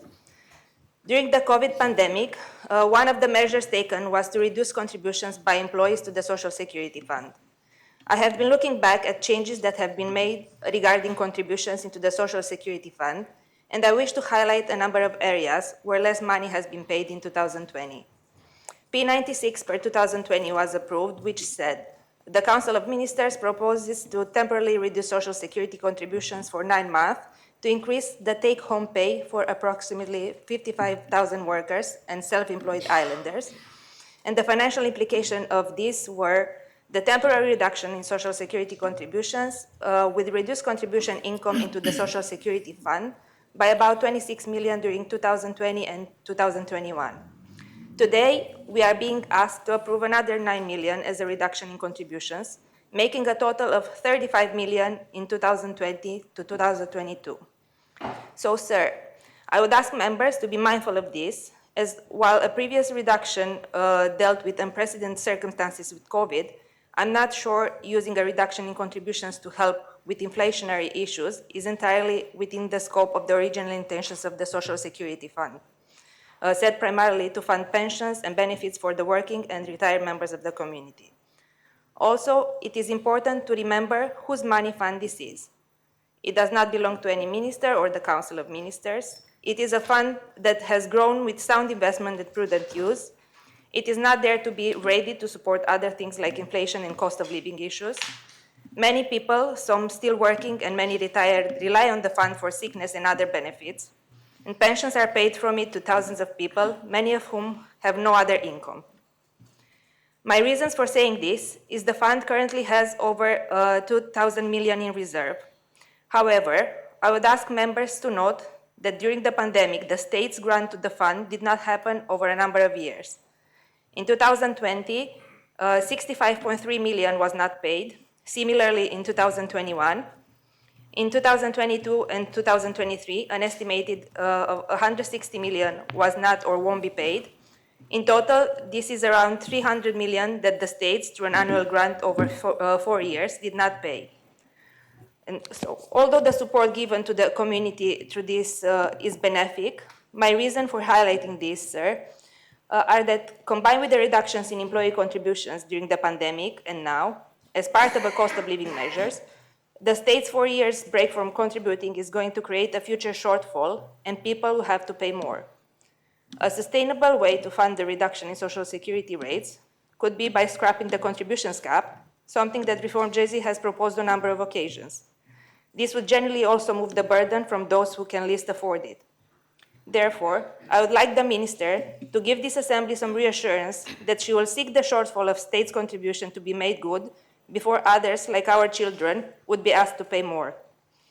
In conclusion, as much as I welcome these proposals, with specialists also warning that the worst part of the economic crisis, globally as well, is still to come, I believe due consideration should be given by the Council of Ministers to include additional methods of support that would show benefit on longer term as well for everyone needing it. Thank you. Very much. Deputy Farnham. Thank you, sir, and I too am pleased to commend this mini budget to the Assembly, and Senator Deputy Osif sir, hit the nail on the head when he absolutely rightly pointed out that this is a short-term solution to what is, at the very least, the medium-term challenge. And I think that's perhaps why many of the very good amendments didn't make the cut today, because they were sort of longer-term, permanent amendments in some instances, which I think need a little bit more consideration. But we do have to address, again, some of the amendments that were rejected, because some that were rejected are certainly worthy of reconsideration in the context of a longer term or perhaps a more permanent restructuring of our finances or our tax structures in the future. I'm sorry, I'm put off because the planning minister's smiling. I'm not sure if he's smiling at me, but not a sight I often see from a planning minister. But, well, I'm not entirely sure that's contrary to standing orders. I think smiling, if anything, is to be encouraged in the Assembly rather than discouraged. It's nice to see a touch of that breaking out yes. towards the end of the. Nice to see a touch of that breaking out towards the end of the debate.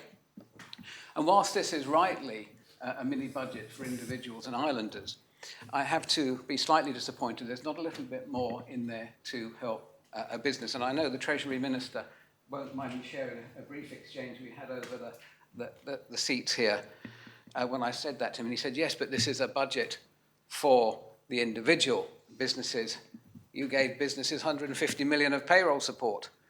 And of course, that is correct. We did do that. And I think that's something that the last government did get right. Well, actually, this Assembly did get right to provide that level of support, that huge level of support to business. But actually, that wasn't just to business, that was to protect and maintain people's jobs. And I think that's why our economy is still in a good position now. And Deputy Andrews still referred to some of the supply and demand challenges we have, which is why we have to be careful when we're looking at how we levy taxes and such forth, so we can manage the amount of money that's being spent in the economy.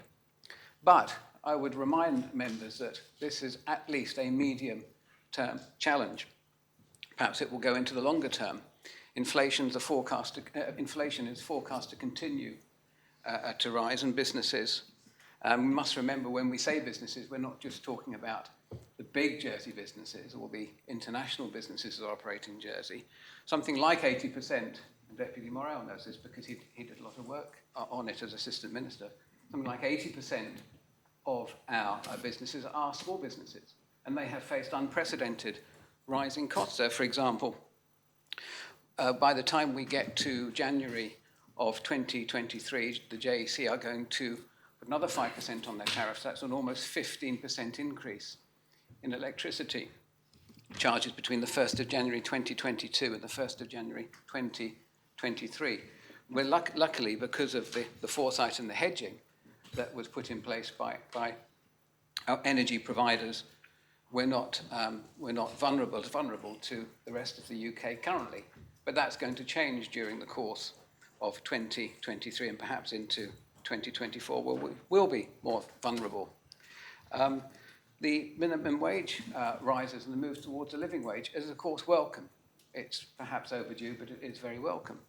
And I'm fortunate enough to sit next to the Social Security Minister, who was unfortunate enough to sit next to me during these times. And she said, when we were talking about minimum wage, she said, yes, but it will only affect 900 people.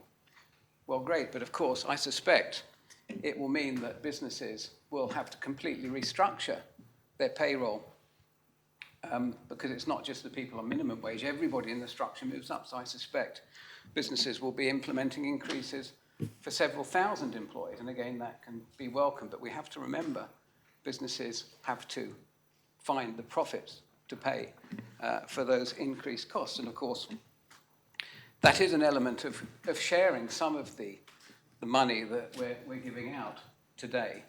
We've also put some of the burden of that onto business. So I think the message from me is, yes, this is good, it's very welcome, it's a short-term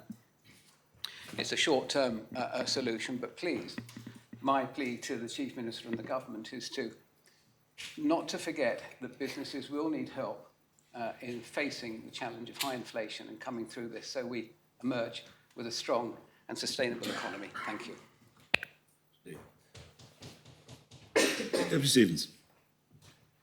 Thank you. I just wanted to make one hopefully very quick point.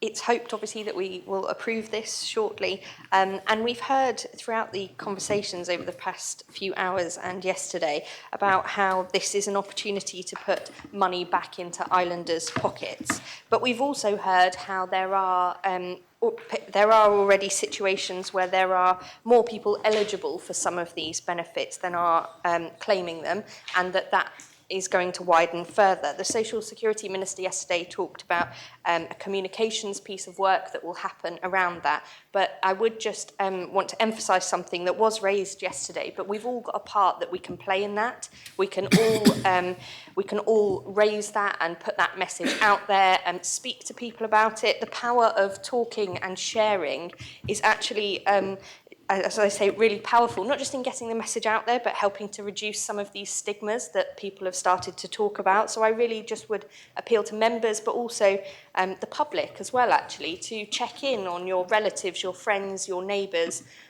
talk about these things. We do have an opportunity now. What I would hate to see happen is in a few months' time, we look at the figures, how many people have claimed, how successful was your communications policy? The communications policy is an important part of it, but so are we. Thank you. Right, Deputy.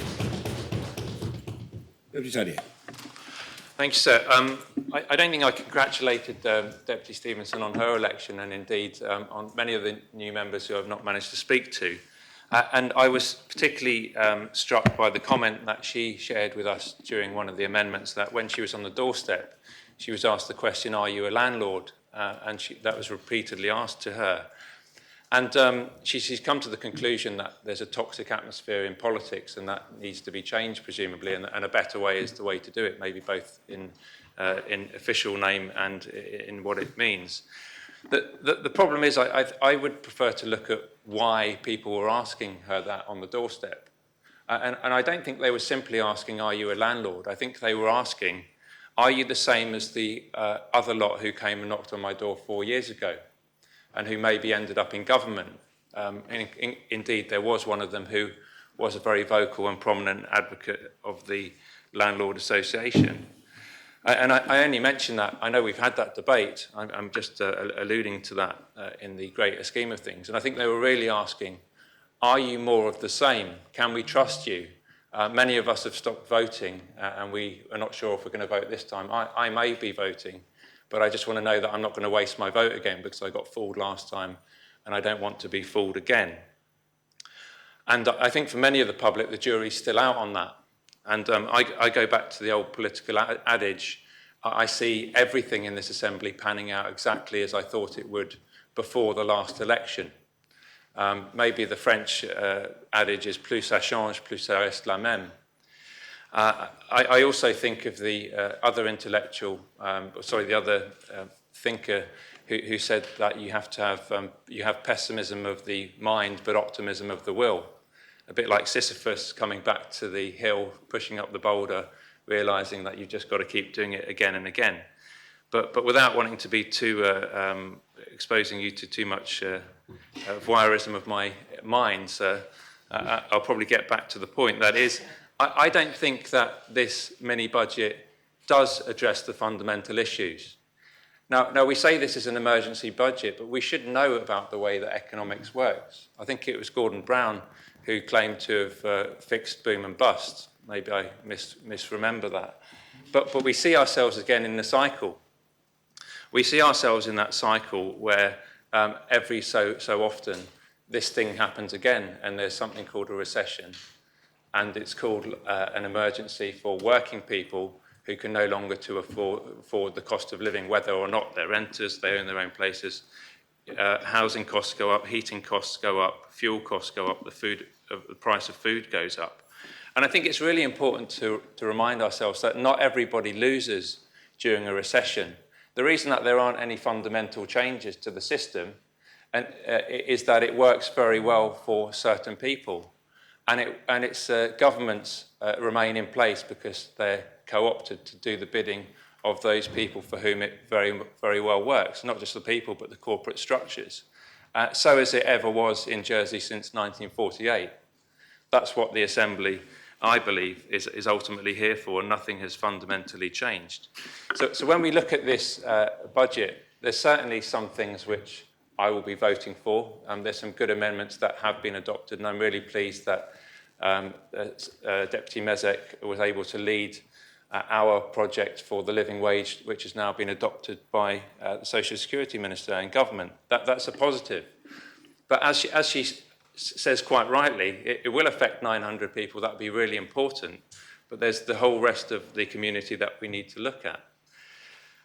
And so I'm also minded about, so what I'm saying here is that this is really a sticking plaster when we need to look at a systemic problem, and I don't believe this government has it in them to look at the underlying issues that affect islanders. They don't want to change it. And we've heard a lot of the shiny new faces, sir, who I personally would have hoped better of listening to them, because when I speak privately to them, I know that they are. They're not conservatives, sir, but when they come to this assembly, when they're given a binary choice, the early indication is that they will err to the side of the majority. They will follow the herd, and they are voting by and large with the MOG government, the more Joseph Gorst government.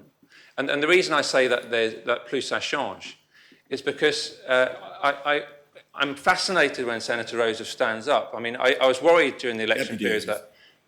Deputy Joseph. No, it's not Senator Joseph, it's Deputy Joseph. Oh, yeah. Old habits die hard. You can see we have a relationship which goes back very far. Simple old Deputy Joseph. All the same now, aren't we, sir? Apart from maybe one category, we can deal with them at another time. Where are all the women, by the way? I thought there were some women constables. Only 10 males today. That's the problem, by the way, when it comes to diversity in the Assembly. The deputies have got it sorted. It's just the old guard now that we need to sort out on that side. Deputy Tadier, this is a debate on the mini budget, not the composition of the Assembly, nor inclusion or anything of that nature. And the reason it's relevant, sir, is that unless we have an Assembly that is representative of the people, we will be passing bad decisions that don't represent the people. I think that runs through everything that we have. And that's not to denigrate any of the individual constables. I get on better with them, maybe because they are men. You know, we can have a bit of an argy-bargy in the coffee room, but I've got to deal on my own unconscious biases. I say that with tongue in cheek, sir.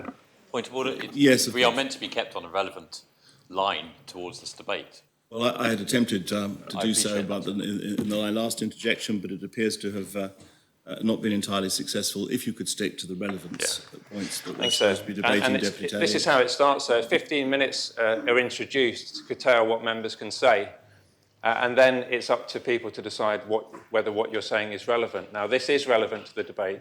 As I've said, I keep on getting interrupted.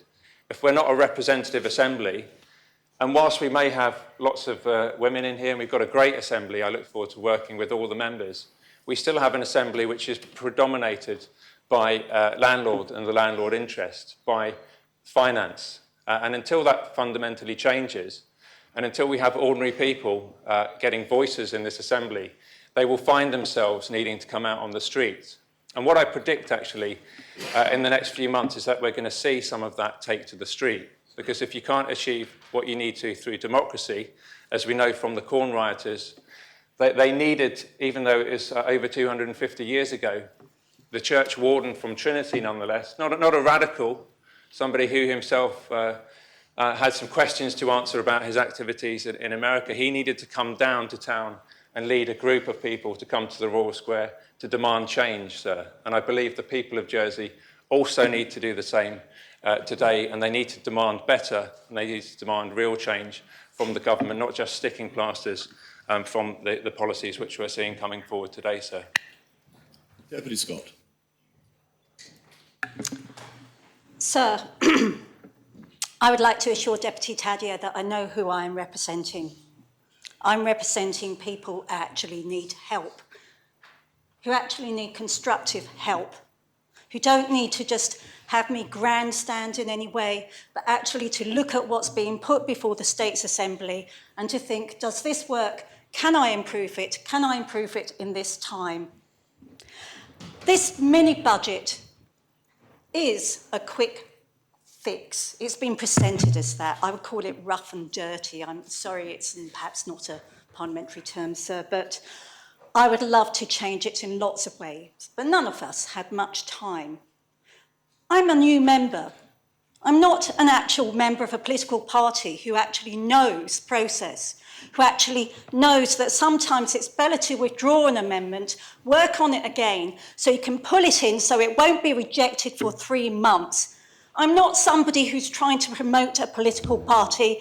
I'm not somebody who's trying to vilify anybody who votes against my amendment when it does not work technically. I'm somebody who's actually trying to help people right now get some money into their pockets. And I very much apologise to the constituents, to the old age pensioners who I did actually wish to help in this sitting and actually present some propositions for. And I realised it doesn't work. I do believe that the Council of Ministers made some valid comments, which I have accepted. I have withdrawn those amendments. I will work on them. I will come back with them. And I will help the people I am actually representing. And I will not be put off by people who actually suggest that I'm a bad person because I don't actually support an amendment that was not properly thought through, that was brought at the wrong time. So, sir, I will be supporting the mini-budget. I accept it's not perfect. And I will hold these ministers to account that in their ministerial plans, they will do something that does address the fundamental issues. I will hold their feet to their fire because I have a job to do. And I accept Deputy Curtis's remark that what we really, really want is more productivity, economic productivity. But you know something else that people would like from us? It's more productivity as a States Assembly. And I will be looking at those ministerial plans. I will be scrutinising the government plan, as will other backbenchers, because that's my role as a scrutineer. Let's all remember that there is a difference between actually trying to advance your own agenda and actually inviting the government to deliver and to actually scrutinise and ensure they do. Thank you, sir. Thank you very much, Deputy. Does any other member wish to speak on the main proposition? Deputy Mezek. Thank you, sir. I'll try in my contribution to attempt to make it clear which hat I'm wearing when I make which points. Of course, I am the chair of the Corporate Services Scrutiny Panel and was very pleased to work alongside Deputy Andrews, Deputy Alves and Deputy Southern to put together a report responding to this mini-budget, and I have to say I'm pleased so far in how some of the recommendations made have been received by the government. We were very grateful to have received many communications from members of the public on these issues. We helped to try to spread awareness of what was in the budget and to get feedback from members of the public, and of course stakeholder groups offered us our views that helped inform what we put in our report. And of course, and I take that hat off and put on another hat, which is that of the leader of the Reform Jersey Party in this assembly. We'll have comments to make about that as well, but I will confirm at this point that we will be voting in favour of this mini-budget because it will enable action to be taken which will leave people better off than they otherwise would have been, and whatever points we may wish to make about the specifics of that, that certainly is better than nothing. And I guess I can say this wearing both hats at the same time, but it's good that the government took the initiative to put this proposition together. And I hope that way of doing politics actually continues. It is important that governments don't simply get lazy or complacent, but that they do take a stand when that stand needs to be taken. So wearing the scrutiny hat and making some comments in relation to the points that we've made in our report on this, we established ourselves fairly quickly to go through what was in it and make some constructive recommendations on it. And I think we can be fair in saying to the government that whatever recommendations we make, we are bearing in mind that this was put together at great speed out of necessity. So some of the slight points of criticism we could made are made in that context, and it's simply food for thought for the future there, in that it is clear that when you do something so quickly like this, there's a limit on how much consultation you can do. We did find that there wasn't much stakeholder consultation in the putting together of this mini-budget. That's simply a fact. The government may wish to think about that in future if measures like this have to be done. It is also the case that there is not quite the access to data that we would like to be sure that every measure that's proposed in this really is as best targeted as it could be. We don't have real-time live data on how every household is making up its income, and therefore what effect some of these measures would have on different household types and different income bands. We can try to guess and we can try to be logical, and that's good. And in the absence of having real-time data, that's the best you can do, and so that's a good thing, and I commend the government for doing that. But if in the future it were possible to have better access to data, it would just mean we could perhaps be more effective in our targeting on this. The one thing that I was initially disappointed with when we saw the mini-budget produced was that it wasn't accompanied with any form of a children's rights impact assessment. Fair enough, it's not a legal requirement to do that yet, but it will be, and I hope that that will be as soon as possible, where when the government produces things like this, it will be required to put forward an impact assessment that specifically says how the measures in here will impact on children and the fulfilment of their rights, which we're obliged to do under our signing up to the United Nations Convention on the Rights of the Child. But giving some leeway, it was put together at short notice. When we made that recommendation that in advance of this debate, something be put together to explain the impacts that this may have on children's rights. I have to say that I expected something coming back that was maybe a few pages long, and so to see that we did actually get something that was more detailed than that, I'm very pleased with. So I thank the government for doing that, and I guess I would reiterate that even though it's not a legal requirement at this point, it would be good to start seeing that practice coming in advance of that. So I thank the government for taking that on board this time, and I hope we get there.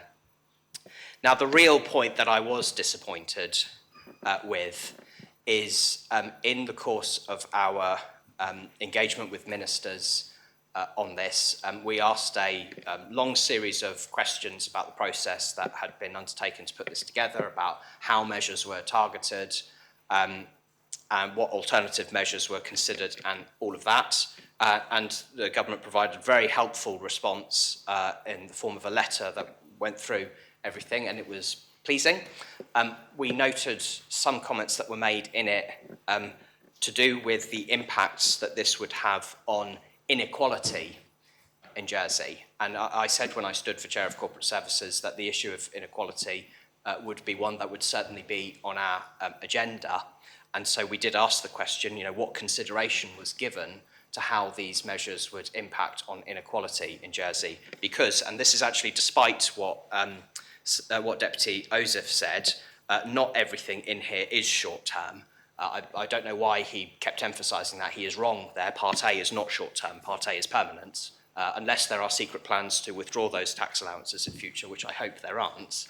That will have a long-term impact, and raising personal income tax thresholds doesn't help the poorest people in Jersey because they're already beneath those thresholds. The absolute amounts that people will feel the benefit of from raising tax thresholds are greatest at higher ends of the income spectrum than those who are only just above the thresholds. Still a good thing to do anyway, but the absolute amount extra that they'll get to keep as a result of that is not as high as it is for the upper end of marginal rate payers, which you could argue is not as progressive as you would like it to be. So there's a question there on that. Social security contributions, again, that measure is more progressive, but it will end at the end of December and be taken over by a measure that's slightly less progressive. I'm not saying that's good or bad, but it does raise a question about what the long-term impact there will be on inequality in the island will be. And I do have to say, and I know he won't like me saying this, but I struggled in our hearing to get what I thought was a good answer on this, and believe me, I gave plenty of opportunities for that, asking, how was this question of inequality considered when deciding what to put in there? And I found we went round in circles too much on that, and I was not happy with that. So I say that now to give advance notice to whoever may appear before our scrutiny panel at any point in the future. Get ready for that question because it's coming. Please, if you are going to attend those hearings, be ready that we're going to ask questions like this, and we will keep asking them until we get satisfactory answers to them, or at least clear answers, whether they go the way we want them to or not. So I guess the overarching point that is made in that scrutiny report is that there are things we can start thinking about now to look at how we develop better systems for targeting of these measures in future. Because if we are going to spend tens of millions of pounds or lose out on tens of millions of pounds of revenue to try to support people through a cost of living crisis, then we ought to do so in the most effective way possible. One recommendation that is in that report that I very much hope is taken on board, and I look forward to what is put to us in response to the government, is the third recommendation in the report, which is that the Council of Ministers must consider the timeline to implement the Fair Rents Plan and examine whether it should be expedited or amended to prioritise the cost of living crisis. So that goes to the debate that we've just had about a rent freeze, where if that is not the will of the Assembly to do that, some stronger recognition that tangible action is necessary should be considered, and whatever plan there is in place, been inherited by the previous administration, if the government is prepared to take a second look at that with the view to expediting it, saying, is there a way we can get changes to the residential tenancy law brought faster? Is there a way we can have a, still as good a consultation, but maybe a bit quicker so that the final result of it can be on the statute books quicker? That ought to be something that is considered, because that will eventually lead to tangible action that will help people. And it is the case that when it comes to rent, there isn't anything tangible in this mini budget. So if consideration can be given to expediting whatever else is on the agenda for that, that would be a good outcome from this. So, sir, scrutiny hat off, Reform Jersey leader hat on. As I said earlier, we will support this budget because it does take important action to support people who otherwise would not be getting this kind of support. It was right to do that, and we know that we can vote in favour of those measures in good conscience, knowing that if we're voting to increase the community cost bonus, we're helping people. If we vote to increase the cold weather bonus and cold weather payments, we are helping people. By reducing social security contributions, albeit temporary and albeit not for as long as we might like it to be, we will be helping those earners on lower salaries, and that's an important thing to be doing now. I would say it's been our long-standing policy that one of the ways that you can improve the sustainability of the Social Security Fund, get more revenue going into it, and enabling you the flexibility you may need to take these kinds of measures and know that you're not having an overall harmful financial impact, is to lift the regressive cap which is on social security contributions, which sees the employers of the very wealthiest people in Jersey, people earning above £250,000, and that's as an individual, not as a household. So really some of the best off people in Jersey get a way out of paying the same rates as the rest of us, and that is not fair. And by having that cap, we lose out on revenue that we could be using to provide either more support to people or providing a more sustainable social security fund in the long run. If the government won't consider doing that, I can assure them that we will bring it to the Assembly one way or another. We've done it before and we'll do it again. In terms of the Part A of the proposition and personal income tax thresholds, the points I made before still stand, that they're a good thing to do, people will benefit from them, but it doesn't benefit the lowest earners in the island because they're already beneath those thresholds. And we maintain our position that a fairer tax system would be one that taxes people equally on the same basis, and if you do that across the board, you end up raising revenue, which means you can either invest it into your public services, or you can find other ways of supporting people through direct payments, which, as the OECD has remarked, is an effective way of helping people through a cost of living crisis. Sir, just to conclude on that then, we're pleased to support this budget. It doesn't go far enough in some key areas, and rents is the big one there, and we will bring those, we'll bring other proposals to the Assembly in future, and I hope a different approach is taken at that point. But this is certainly better than nothing, and it will help people who need help, so we'll be supporting it. Much. Does any other member wish to speak? Deputy Member. So may I ask, this may be a point of clarification. The previous speaker. A point of clarification from the previous speaker. Yes, from Deputy Mezek. Give way for a point of clarification, Deputy? Sure. Yes. So sorry, this may be a question from a novice member of the Assembly, and I may also have become confused about which hat Deputy Mezek was wearing during some of his remarks. But I understood him to be saying that all of us in government could expect scrutiny to be asking us questions about income inequality and what we were doing about it when they were scrutinising propositions. And I'm just asking, as a point of information for my own benefit, whether it is the role of scrutiny to apply what appears to me to be a political concept in its scrutiny work, and is Reform Jersey's policies becoming confused with the work of scrutiny? I'm just asking for clarification. Take that as a point of clarification. Sir, I disagree entirely with any suggestion made by the Minister. It's entirely legitimate for scrutiny to in its work programme, prioritise particular issues that it has a democratic mandate to do so. When I stood for Chair of Corporate Services, I did make it clear that the issue of inequality would be one that would be factored into our work programme, so I have the mandate to do that and the support of my panel members to do that. It's entirely democratically appropriate. Very much. We reached that point. Yes, could we call for the adjournment? Yes, the adjournment is called for. Very well, the Assembly stands adjourned until 2:50.